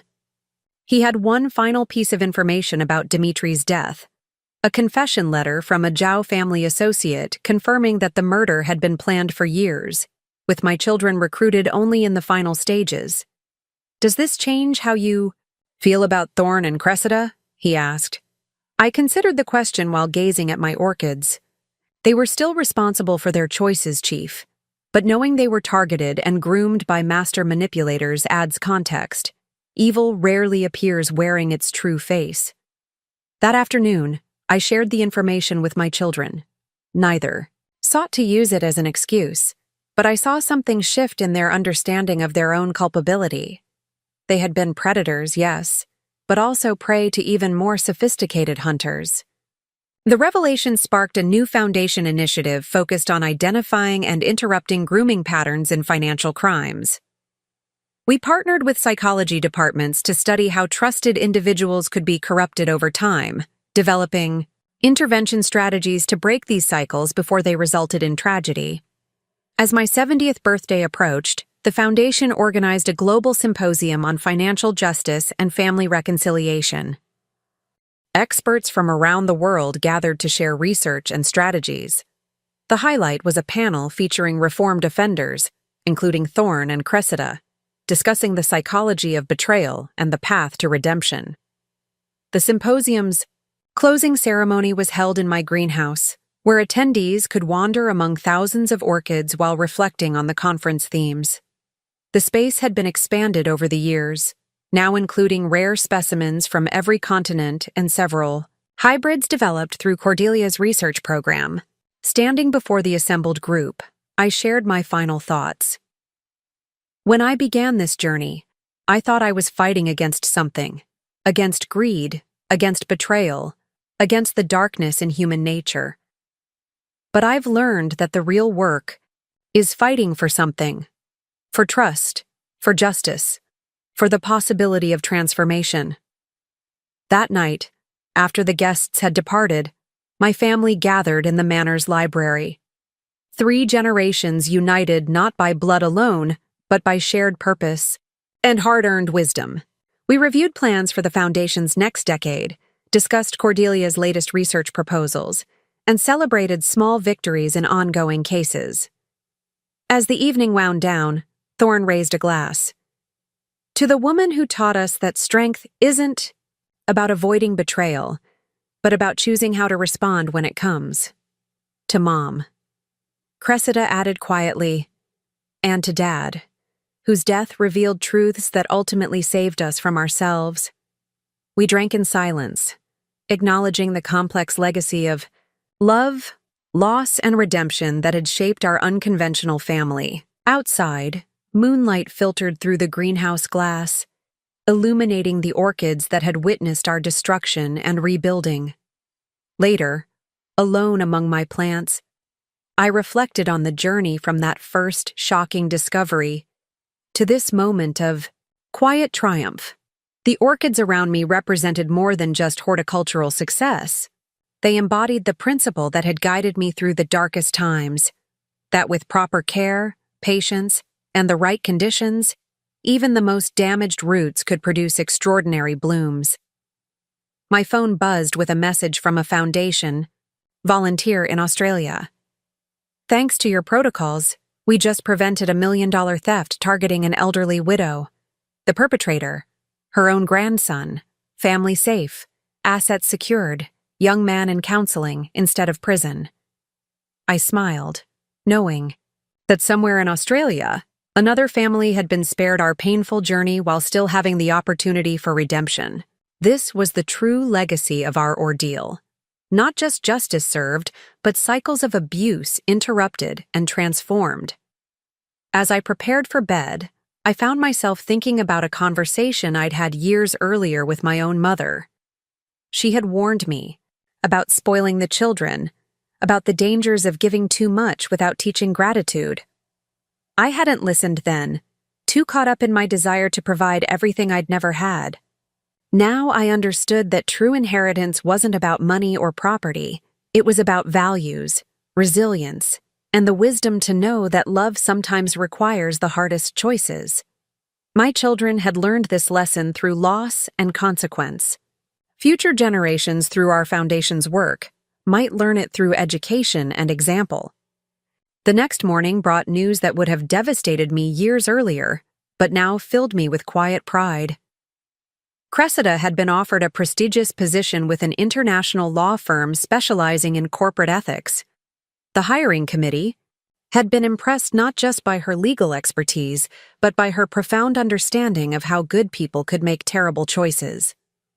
During our weekly video call, she shared her decision to accept the position, but donate half her salary to establishing foundation chapters in developing countries. "It's not about the money anymore, Mom. It's about preventing other families from experiencing what we did." That afternoon, I walked through my greenhouse with Cordelia, now pregnant with her first child. We discussed names, nursery designs, and the values she hoped to instill in the next generation. As she spoke about teaching her child the difference between privilege and entitlement, I felt the cycle of healing complete itself. "Sometimes I wonder if things could have been different," she mused, hand resting on her growing belly. "If you hadn't discovered their plan, would they have gone through with it?" I paused beside a dendrobium I had named Second Chances, its purple blooms vibrant against glossy leaves. "The capacity for both good and evil exists in everyone, dear. What matters is which one we feed. Your father and aunt fed their greed until it consumed them. Now they're learning to nourish something better." That evening, as sunset painted the sky in shades of coral and gold, I hosted a dinner for local foundation volunteers. The conversation ranged from case studies to gardening tips, legal strategies to grandparenting advice. Thorne arrived late, still wearing his ID badge from the youth center where he now served as director. "Sorry I'm late," he apologized, kissing my cheek. "We had a breakthrough with one of our most challenging students today. Turns out his father had been pressuring him to help scam his grandmother out of her pension. The kid came to us for help, instead." I felt a surge of pride as he shared how they'd intervened, protecting both the grandmother and the teenager from a cycle of exploitation. This was the true measure of our success, not just the millions recovered or the criminals prosecuted, but the future betrayals prevented, the families kept whole. After the volunteers left, Thorne and I sat in the conservatory, discussing an invitation he'd received to speak at an international conference on restorative justice. "It still feels strange sometimes," he admitted. "Using my worst mistakes to help others avoid the same path." "That's exactly why your voice matters," I assured him. "Theory is important, but lived experience carries a weight that can't be replicated. Your story proves that redemption is possible without minimizing the harm caused." The next week brought a surprise visitor. A young woman appeared at my door, clutching a folder of legal documents and fighting back tears. Her name was Elena, and she had discovered her husband and brother-in-law plotting to have her declared mentally incompetent to seize her inheritance. "I found your foundation online," she explained, sitting in my kitchen as I poured tea. "The situation felt so familiar to your story. I didn't know where else to turn. I connected her with our legal team, who quickly obtained restraining orders and began documenting the conspiracy. Within days, we had uncovered evidence of forged medical documents and fraudulent power of attorney papers. The case was depressingly familiar, yet each instance still struck me as a fresh betrayal of human decency. As our team worked to protect Elena's assets and build a criminal case against her relatives, I found myself reflecting on how many people suffered in silence, unaware that help existed. Despite our foundation's growth, we were still only reaching a fraction of those in need. This realization led to our most ambitious project yet, a global awareness campaign called Trust But Verify. Working with governments, nonprofits, and media organizations, we launched educational initiatives in 20 languages, teaching people how to protect themselves while maintaining healthy family relationships. The campaign's launch coincided with the 15th anniversary of my children's arrest. Media outlets revisited our story, but now with a focus on transformation rather than scandal. Interviews featured Thorne discussing his work with at-risk youth, Cressida explaining corporate accountability legislation she'd helped draft, and Cordelia sharing research on intergenerational trauma and healing. During a televised interview, the host asked me what advice I would give my younger self, the woman who had just discovered her children's betrayal. The letter arrived on a Tuesday morning, delivered by courier to Wildrose Manor. The envelope bore the official seal of the Singapore Ministry of Justice, its weight suggesting multiple pages of legal documentation. As I signed for the package, my mind raced with possibilities, none of them particularly welcome. My experience with official documents had taught me that they rarely brought good news. In my study, surrounded by framed photographs of foundation, milestones, and botanical awards, I carefully opened the envelope. The first page made my hands tremble. Estate of Victoria Zhao. Posthumous confession and restitution. Victoria had died in prison 3 weeks earlier, a fact that had made international headlines given her family's notorious fall from grace. What I hadn't expected was that her final act would be reaching out to me. The confession ran to 20 pages, meticulously detailing every aspect of the conspiracy that had claimed my husband's life and nearly destroyed my family. But it was the final section that left me breathless. Victoria had left her entire remaining estate, some $30 million hidden in various international accounts, to the Dimitri Vance Foundation, with specific instructions that it be used to help families affected by corporate fraud and exploitation. I set the documents aside and walked to my greenhouse, seeking solace among my orchids. The Vanda coerulea I'd been nurturing for months had finally bloomed, its rare blue petals a reminder that beauty could emerge from the most challenging conditions. As I studied its delicate form, my phone rang. The caller ID showed Harrison Blackthorne, my attorney who had guided us through the darkest days of the criminal proceedings. "I assume you've received the package from Singapore," he said, without preamble. "We need to discuss the implications. This could reopen several closed cases." Within hours, my study had transformed into a war room. Harrison arrived with 3 associates, Nora Blackwood brought forensic accountants, and Detective Morrison, now retired but still consulting on financial crimes, joined via video call. The confession named names, exposed previously unknown shell corporations, and revealed a network of corruption that extended into several governments. "This is bigger than we imagined," Morrison said, his face grave on the screen. "Victoria's confession implicates at least a dozen other prominent families in similar schemes.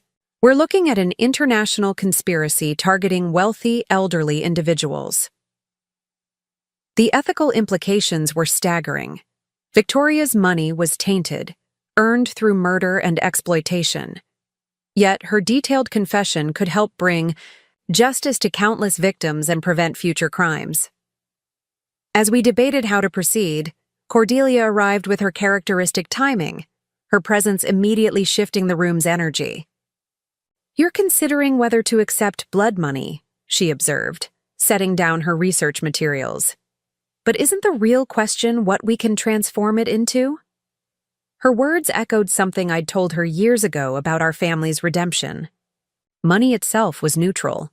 Its moral weight came from how it was earned and how it was used. Victoria's confession offered us the tools to dismantle an entire network of predators.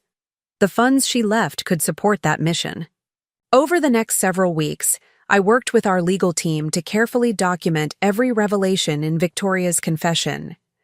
We created detailed flowcharts tracking the movement of money through offshore accounts, identified patterns in how targets were selected and groomed, and compiled evidence that could be used in multiple jurisdictions. The media attention was instant and intense. Reporters camped outside the manor, their satellite trucks lining our quiet street. I gave one press conference, carefully scripted to focus on the victims rather than the sensational details of the conspiracy. Victoria Zhao's confession reveals a systematic assault on family trust, I told the assembled journalists. While we cannot undo the harm caused, we can ensure that these revelations lead to meaningful change in how financial crimes are investigated and prosecuted. The international response was swift. Law enforcement agencies from 15 countries formed a joint task force codenamed Operation Bloodline, dedicated to investigating the networks exposed in Victoria's confession. Our foundation provided expert consultation, drawing on our years of experience with similar cases. During this period, I received an unexpected visitor. Maylene Zhao, Victoria's daughter, appeared at my door one rainy afternoon. She was nothing like her mother, soft-spoken, dressed simply, her eyes carrying a weight of shame that seemed to age her beyond her 30 years. "I need you to know that I knew nothing," she said, declining my offer of tea. "But ignorance doesn't absolve me. I benefited from my family's crimes even if I didn't participate in them." We talked for hours in my greenhouse, surrounded by orchids that seemed to listen to our conversation. Maylene was a pediatrician who had distanced herself from the family business years ago, sensing something corrupt at its core but never imagining the full scope of their crimes. She had spent the weeks since her mother's death grappling with her inheritance of shame. "I want to help," she said finally. "Not just with money, but with my time, my skills. There must be some way I can make amends." Her sincerity reminded me of Thorne's early attempts at redemption. I suggested she start by volunteering at our foundation's free clinics, where elderly victims of financial abuse often needed basic medical care they could no longer afford. The symbolism wasn't lost on either of us, a Zhao helping to heal the wounds her family had inflicted. The foundation's work expanded dramatically with the infusion of Victoria's funds. We established satellite offices in Singapore, Hong Kong, and London, following the trail of the conspiracy. Each new location allowed us to reach more victims and train more professionals in recognizing the signs of elder financial abuse. One particularly challenging case involved a prominent family in Switzerland, where banking secrecy laws had long protected financial criminals. Victoria's confession included detailed information about accounts used to hide stolen assets, but accessing them required navigating a complex web of international regulations. I flew to Zurich with our legal team, prepared for a protracted battle. To my surprise, we were met by a delegation of Swiss banking officials who had been following our foundation's work. The recent scandals had damaged Switzerland's reputation as a financial haven, and they were eager to demonstrate their commitment to transparency and justice. "Your foundation has shown that it's possible to fight financial crime without destroying the legitimate privacy rights of honest citizens," the lead official explained. "We want to work with you to establish new protocols that protect the vulnerable while respecting banking traditions." This collaboration led to the Zurich Protocols, a set of international banking standards that balanced privacy with protection against elder financial abuse. Banks that adopted these protocols agreed to enhanced monitoring of accounts belonging to elderly clients, automatic alerts for suspicious activity patterns, and cooperation with certified foundation investigators. Back home, the impact of Victoria's confession continued to ripple through the legal system. Several high-profile families faced criminal charges, their carefully constructed facades crumbling under scrutiny. Each case followed a similar pattern: trusted relatives or associates who had systematically isolated their elderly victims while draining their assets. One evening, while reviewing case files in my study, I received a video call from Thorne. He was at a youth center in Detroit, where he had been invited to speak about ethical business practices. Behind him, I could see teenagers gathered around computers, working on their entrepreneurship projects. "Mom, you won't believe what happened today," he said, his excitement palpable. "One of our students just secured her first investor meeting. She's 16, from a family with a history of financial crime, and she's creating an app to help elderly people monitor their accounts for suspicious activity." The symmetry was perfect. A child from a family of predators developing tools to protect potential victims. This was the kind of transformation I had hoped for when I first established the foundation, though I never imagined it would take such a personal turn. That weekend, Cordelia's research team published a groundbreaking paper on the genetic factors that influence ethical decision-making. While careful to avoid deterministic conclusions, their work suggested that both nature and nurture played roles in shaping moral character. "It's like your orchids," Cordelia explained during our regular greenhouse sessions. "Genetics provide the potential, but environment determines which traits flourish. Our family had the genetic capacity for both good and evil. The environment we created after the crisis nurtured the better traits." Her research had practical applications for our foundation's work. By understanding the factors that influenced ethical development, we could better design intervention programs for at-risk youth. Several juvenile justice systems began incorporating our approaches, focusing on rehabilitation rather than punishment for young people involved in financial crimes. The anniversary of Dimitri's death arrived with unexpected ceremony. The Singapore government, in recognition of our work exposing the conspiracy behind his murder, posthumously awarded him their highest civilian honor for ethical business leadership. The ceremony was held at the same hotel where he had died, now transformed into a symbol of justice rather than tragedy. Thorne and Cressida stood beside me as I accepted the award on their father's behalf. Both had insisted on attending, despite the painful memories associated with the location.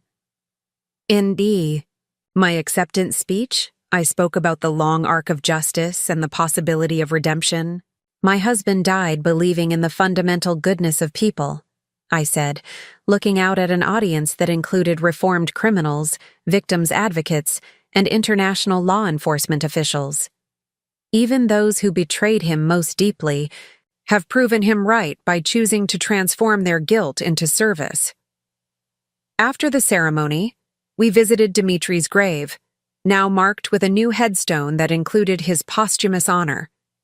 Cressida knelt beside it, placing a small orchid, grown from seeds in my greenhouse, on the polished granite. "I'm sorry, Dad," she whispered, her voice carrying years of hard-won humility. "I'm trying to be the daughter you deserved." The following month brought another unexpected development. A Hollywood producer contacted me about adapting our story for a limited series. At first, I was reluctant. Our family's journey felt too personal for entertainment. But Cordelia convinced me to consider it. "Think about all the families who could recognize warning signs through our story," she argued. "Drama reaches people in ways that documentaries and articles can't." We negotiated carefully, insisting on accuracy and respect for all involved, including the perpetrators who had shown genuine remorse. The production company agreed to donate a percentage of profits to the foundation and to consult with us on every script. During the filming, I spent time on set, watching actors recreate the most painful moments of my life. It was surreal seeing someone else deliver the words I had spoken when I discovered my children's betrayal. But the young actress playing Cordelia captured something essential, the hope that had sustained us through the darkest times.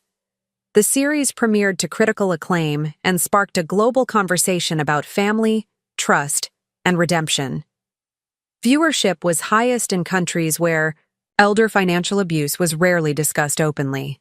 We received thousands of emails from people who recognized their own situations in our story and reached out for help.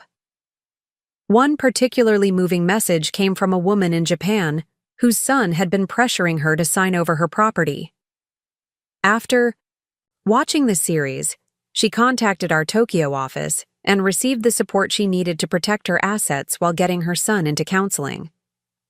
They were now working to rebuild their relationship with the help of our family mediation program. The success of the series led to increased funding for the foundation. We established the Victoria Zhao Memorial Fund, using her estate to create a specialized unit focused on international financial crime. The irony of naming it after one of our chief antagonists wasn't lost on anyone, but it felt appropriate. Even in death, Victoria was helping to undo the damage she had caused in life. At a board meeting to discuss the foundation's expansion, Thorne presented a proposal that surprised everyone. He wanted to establish a program specifically for the children of financial criminals, providing them with counseling, education, and mentorship to break the cycle of criminal behavior. These kids didn't choose their parents, he argued passionately, but they're often treated as guilty by association. They need support to chart a different path. The board approved the program unanimously. Within 6 months, we were working with dozens of young people whose parents were either incarcerated or under investigation for financial crimes. Many were struggling with shame, anger, and confusion about their identity. Our program provided a safe space for them to process these emotions while learning about ethical decision-making. One evening, while working late in my greenhouse, I received an unexpected call from a number I didn't recognize. The voice on the other end was elderly and hesitant. "Mrs. Vance, this is Dr. Whitmore. I owe you an apology." Dr. Whitmore, the psychiatrist who had agreed to testify about my supposed mental decline as part of my children's scheme. I had wondered what had become of him after the conspiracy unraveled. "I've been following your foundation's work," he continued. "I violated everything I believed in as a physician. I let greed override my oath to do no harm. I want to make amends, if you'll let me." We met for coffee the following week. The man who sat across from me was a shadow of the confident professional who had once been prepared to destroy my life for a fee. His medical license had been revoked, his reputation destroyed. He lived on a modest pension, haunted by the role he had played in the conspiracy. "I've been volunteering at a free clinic," he said, his hands shaking slightly as he lifted his cup. "Many of the patients are elderly people dealing with trauma from financial abuse. I want to do more." I studied him carefully, looking for signs of manipulation but finding only genuine remorse. "We could use someone with your expertise in our victim support programs," I said finally. "But you'll need to be completely transparent about your past." He nodded eagerly. "I want people to know what I did. Maybe my story can help prevent other professionals from making the same mistakes." Dr. Whitmore joined our team as a volunteer counselor, working with elderly victims of financial abuse. His understanding of how medical professionals could be corrupted made him particularly effective at identifying cases where doctors had been co-opted into schemes against their patients. Several cases were resolved thanks to his insights. The Foundation's 10th anniversary celebration was held at the United Nations headquarters in New York. We had been invited to present our model for combating elder financial abuse to the General Assembly. As I stood at the podium where World leaders had addressed global crises, I reflected on how far we had come from that morning when I discovered my children's betrayal. Financial abuse of the elderly is not just a crime against individuals, I told the assembled delegates. It's an assault on the wisdom and dignity of our elders, the very foundation upon which civilized societies are built. When we allow the vulnerable to be exploited, we corrode the bonds of trust that hold communities together. After my speech, I was approached by delegates from several developing nations where elder abuse was endemic but rarely addressed. They wanted to establish foundation chapters in their countries, adapting our model to local cultures and legal systems. Within a year, we had expanded to 6 new countries, each bringing unique challenges and insights to our work. In India, we discovered patterns of daughters-in-law systematically abusing their husbands' parents. exploiting traditional family hierarchies. Our Delhi office developed specialized programs that respected cultural norms while protecting elderly rights. In Brazil, we uncovered schemes targeting retirees through false religious organizations. Our São Paulo team worked with legitimate faith leaders to educate congregations about financial exploitation. Back home, the Foundation's success had transformed Ravenscroft Harbor into a center for financial crime research and prevention. The old courthouse had been converted into our international headquarters, its courtrooms now serving as training facilities for law enforcement and financial professionals from around the world. One morning, while teaching a class on detecting early warning signs of elder abuse, I noticed a familiar face in the back row. Marina Santos, the prosecutor who had secured convictions against my children, had retired from government service to join our faculty full-time. "I spent my career putting criminals in prison," she explained during a break. "Now I want to prevent crimes before they happen. Your foundation showed me that's possible." The Foundation's educational programs expanded beyond professional training. We developed curricula for schools, teaching children about financial literacy and ethical decision-making. Thorne led this initiative, drawing on his experience with at-risk youth to create engaging, age-appropriate materials. During a pilot program at a local elementary school, I watched him teach a group of fifth graders about the difference between wants and needs, using examples from his own journey from greed to service. The children were captivated, asking questions that revealed a natural understanding of fairness and justice that many adults had lost along the way. "Kids get it," Thorne told me afterward. "They understand that taking something that isn't yours is wrong, even if you really want it. It's only as we get older that we start making excuses for our greed." That evening, I received a call from Cressida, who was in Geneva presenting a paper on international financial crime legislation. Her work had gained recognition in legal circles, though she always credited her insights to her unique perspective as a reformed perpetrator. "Mom, you'll never guess who I ran into at the conference," she said, excitement in her voice. "Mei Lin Zhao. She's doing incredible work with medical professionals, teaching them to recognize signs of elder abuse in their patients." The interconnections continued to multiply. Children of victims found healing through our programs, reformed criminals dedicated their lives to prevention. Professionals who had enabled abuse worked to expose and stop it. Each person touched by our work became part of an expanding network of protection and redemption. On my 75th birthday, my family surprised me with a celebration in the greenhouse. 3 generations gathered among the orchids, including Cordelia's young twins who had inherited their mother's love of botany. As I watched them carefully water the seedlings they had planted, I felt the continuity of our mission. "Grandma Tess," asked the older twin, a serious girl named Flora, "why do orchids take so long to grow?" I knelt beside her, touching the eye, tender green shoots. "Because the most beautiful things in life can't be rushed, darling. They need time, patience, and lots of love, just like people who are learning to be better." That night, after everyone had gone home, I walked through my greenhouse one more time. The orchids glowed softly under the moonlight, each one a testament to resilience and transformation.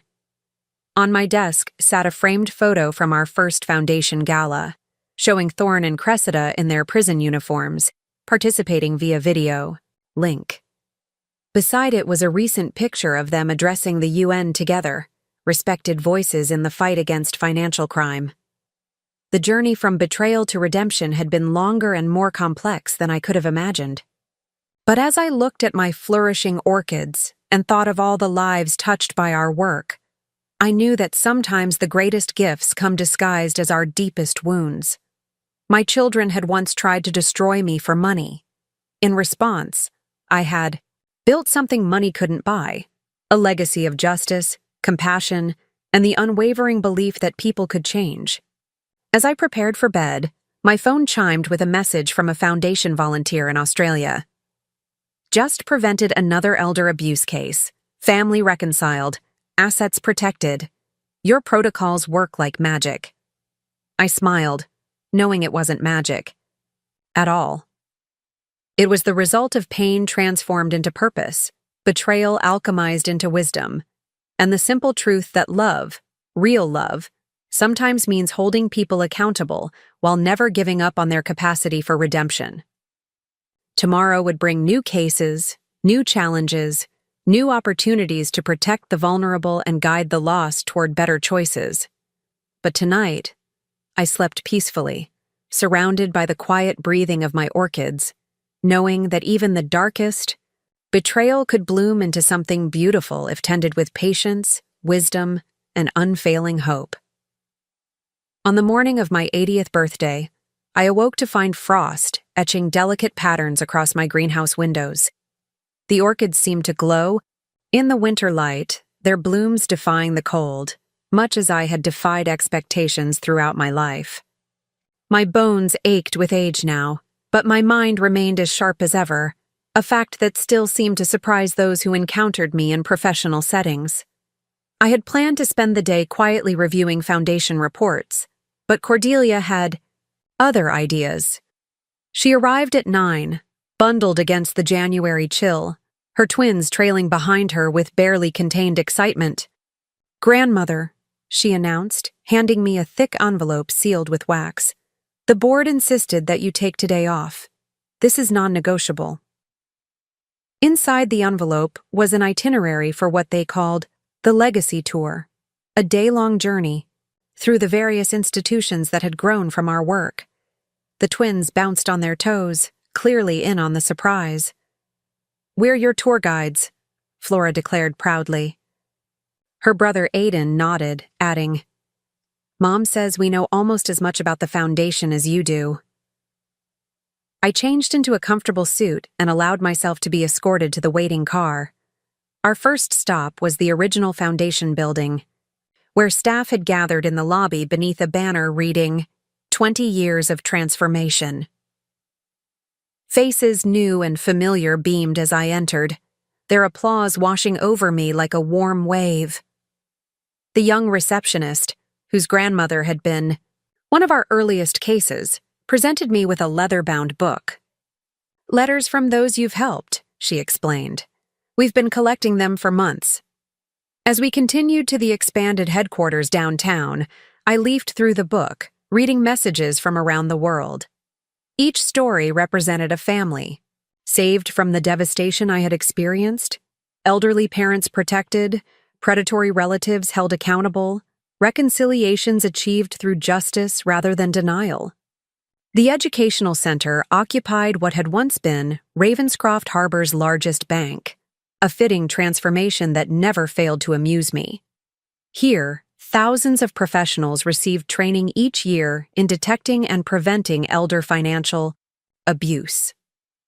The wall of the main lecture hall displayed a quotation from my UN address. "Trust is a privilege to be earned, not a right to be exploited." Director Jensen, a former detective who had worked on similar cases, guided us through classrooms where simulations helped trainees recognize warning signs. "We've cut reported cases by 60% in regions where our graduates work," he noted proudly. "That's thousands of families spared what yours endured." Lunch brought us to the rehabilitation center, where those convicted of financial crimes against the elderly could undertake a rigorous program of therapy, education, and restorative justice.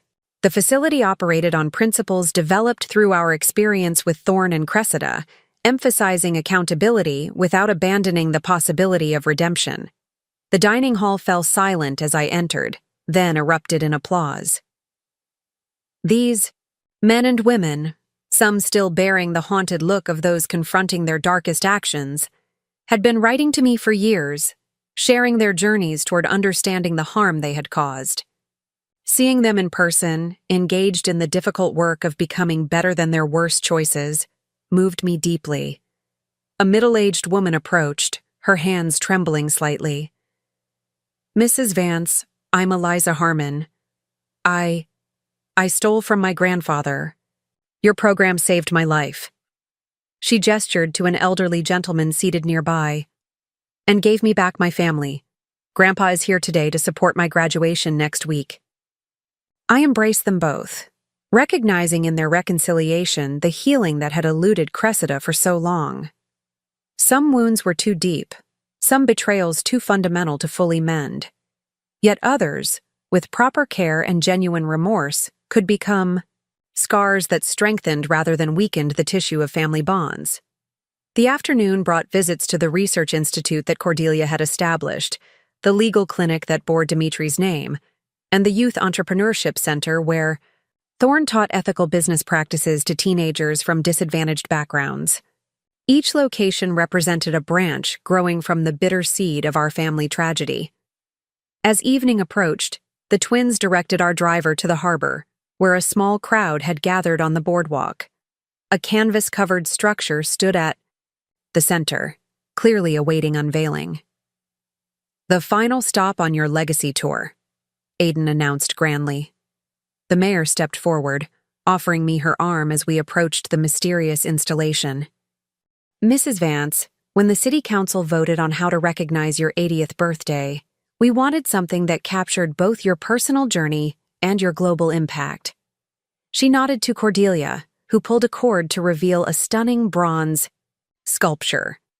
An elderly woman tending to an orchid, the plant's roots visibly extending downward to form the foundation of a protective structure sheltering multiple generations of a family. "Roots of redemption," the mayor announced. "A permanent reminder that from personal tragedy can grow universal protection." I traced my fingers over the bronze petals, moved beyond words by this public acknowledgement. The sculptor had captured something essential: how cultivation of beauty and justice required the same qualities: patience, vigilance, and unwavering commitment through seasons of dormancy and bloom. The evening ended with a surprise dinner at Wild Rose Manor. As the car approached, I noticed unusual lighting in the greenhouse. Cordelia smiled mysteriously as she led me through the garden path. When the greenhouse doors opened, I gasped. The space had been transformed into a magnificent dining hall, with tables arranged between the orchid displays. Crystal chandeliers hung among the tropical foliage, casting rainbow prisms across the gathered faces. Thorne approached first, embracing me with the careful tenderness he had developed during his redemption journey. Behind him stood his wife Sarah and their adopted daughter Lucia, a former client's granddaughter who had lost her family to the yaw. Same kind of betrayal that had shattered ours. "Happy birthday, Mom," he said, his voice steady with the earned confidence of a man who had rebuilt himself from the foundation up. The guest list reflected the complicated tapestry of our story. Former prosecutors who had secured my children's convictions now sat beside reformed offenders who taught in our programs. Detective Morrison, long retired but still involved with the foundation, chatted with Mei Lin Zhao, whose medical programs had saved countless vulnerable seniors. Even Dr. Whitmore was present, his decade of volunteer service having gradually earned him a place in our circle of redemption. He had never sought forgiveness, only the opportunity to balance his moral ledger through consistent service, an approach I had come to respect. The only absence that registered deeply was Cressida's. Though she had built a respected career helping draft international financial protection legislation, our relationship remained formal, bounded by the memory of betrayal too profound to fully transcend. She sent flowers each year on my birthday, and contributed regularly to the Foundation's Legal Resource Center, but maintained the distance she seemed to need. As dinner wound down, Cordelia signaled for attention. "We have one more surprise," she announced, nodding toward the greenhouse entrance. The doors opened to reveal a familiar figure I hadn't seen in person for nearly 5 years. Cressida stood, hesitantly in the doorway, elegant in a simple navy dress, holding a small potted orchid. The room fell silent as she approached the head table. "Mother," she said, her voice carrying the careful control of someone navigating emotionally treacherous terrain. "I wasn't sure if I should come, but I didn't want to miss this milestone." She set the plant before me, a Paphiopedilum fairyanum, one of the rarest orchids in the world, thought extinct until rediscovered in remote Himalayan valleys. The lost orchid, she explained softly. It disappeared for decades, then returned when no one expected it. The symbolism wasn't subtle, but it was sincere. I studied my daughter's face, noting the lines etched by years of carrying the weight of her choices. Her expression held neither expectation nor demand, just an offering of presence on this significant day. "Thank you for coming," I said simply, gesturing to the empty chair beside Thorn. "Would you like to join us?" The evening proceeded with cautious warmth. Cressida spoke mainly with Cordelia about the twins' academic interests, occasionally exchanging measured pleasantries with her brother. It wasn't the tearful reconciliation of television dramas, but something more authentic. Two people acknowledging a shared history, too complex for simple resolution, but perhaps not beyond evolving understanding.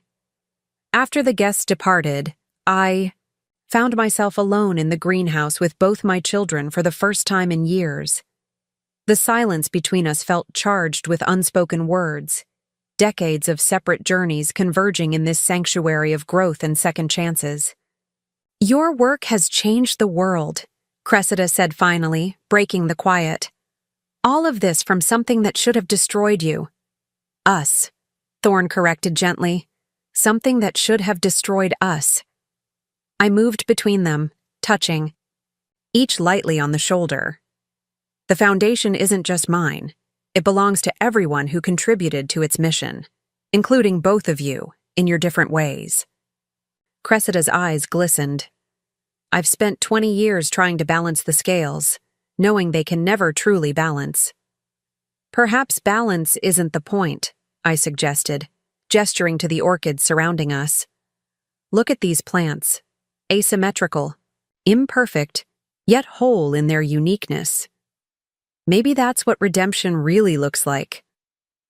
We walked together through the greenhouse, pausing beside the dendrobium that had once hidden the recording device revealing their betrayal.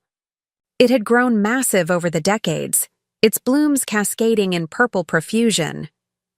"I never understood why you kept this one," Thorn remarked. "To remember that truth, however painful, allows for authentic growth," I explained. "That sometimes, what appears to destroy us actually reveals what needs to be rebuilt." Before leaving, Cressida hesitated at the door. "I'd like to come to the Foundation's international conference next month, as a speaker, if you'll have me. I've developed a program for law schools on the ethics of elder representation."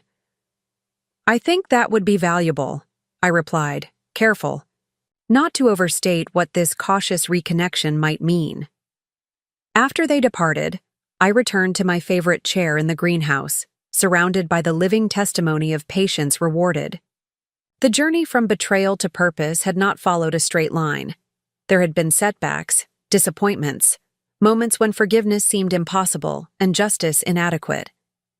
Yet somehow, the broken pieces had reformed into something stronger than what had been shattered. As I prepared for bed that night, I found an envelope that had been slipped under my door, Cressida's handwriting on the front. Inside was not another apology or explanation, but something far more meaningful. Legal documents establishing a scholarship fund for children of incarcerated parents, named for Dimitri. The note attached read simply, "Some debts can never be repaid, but perhaps they can be transformed. Thank you for showing me how." I slept peacefully that night, my dreams filled not with the betrayal that had once defined our family, but with the unexpected growth that had followed.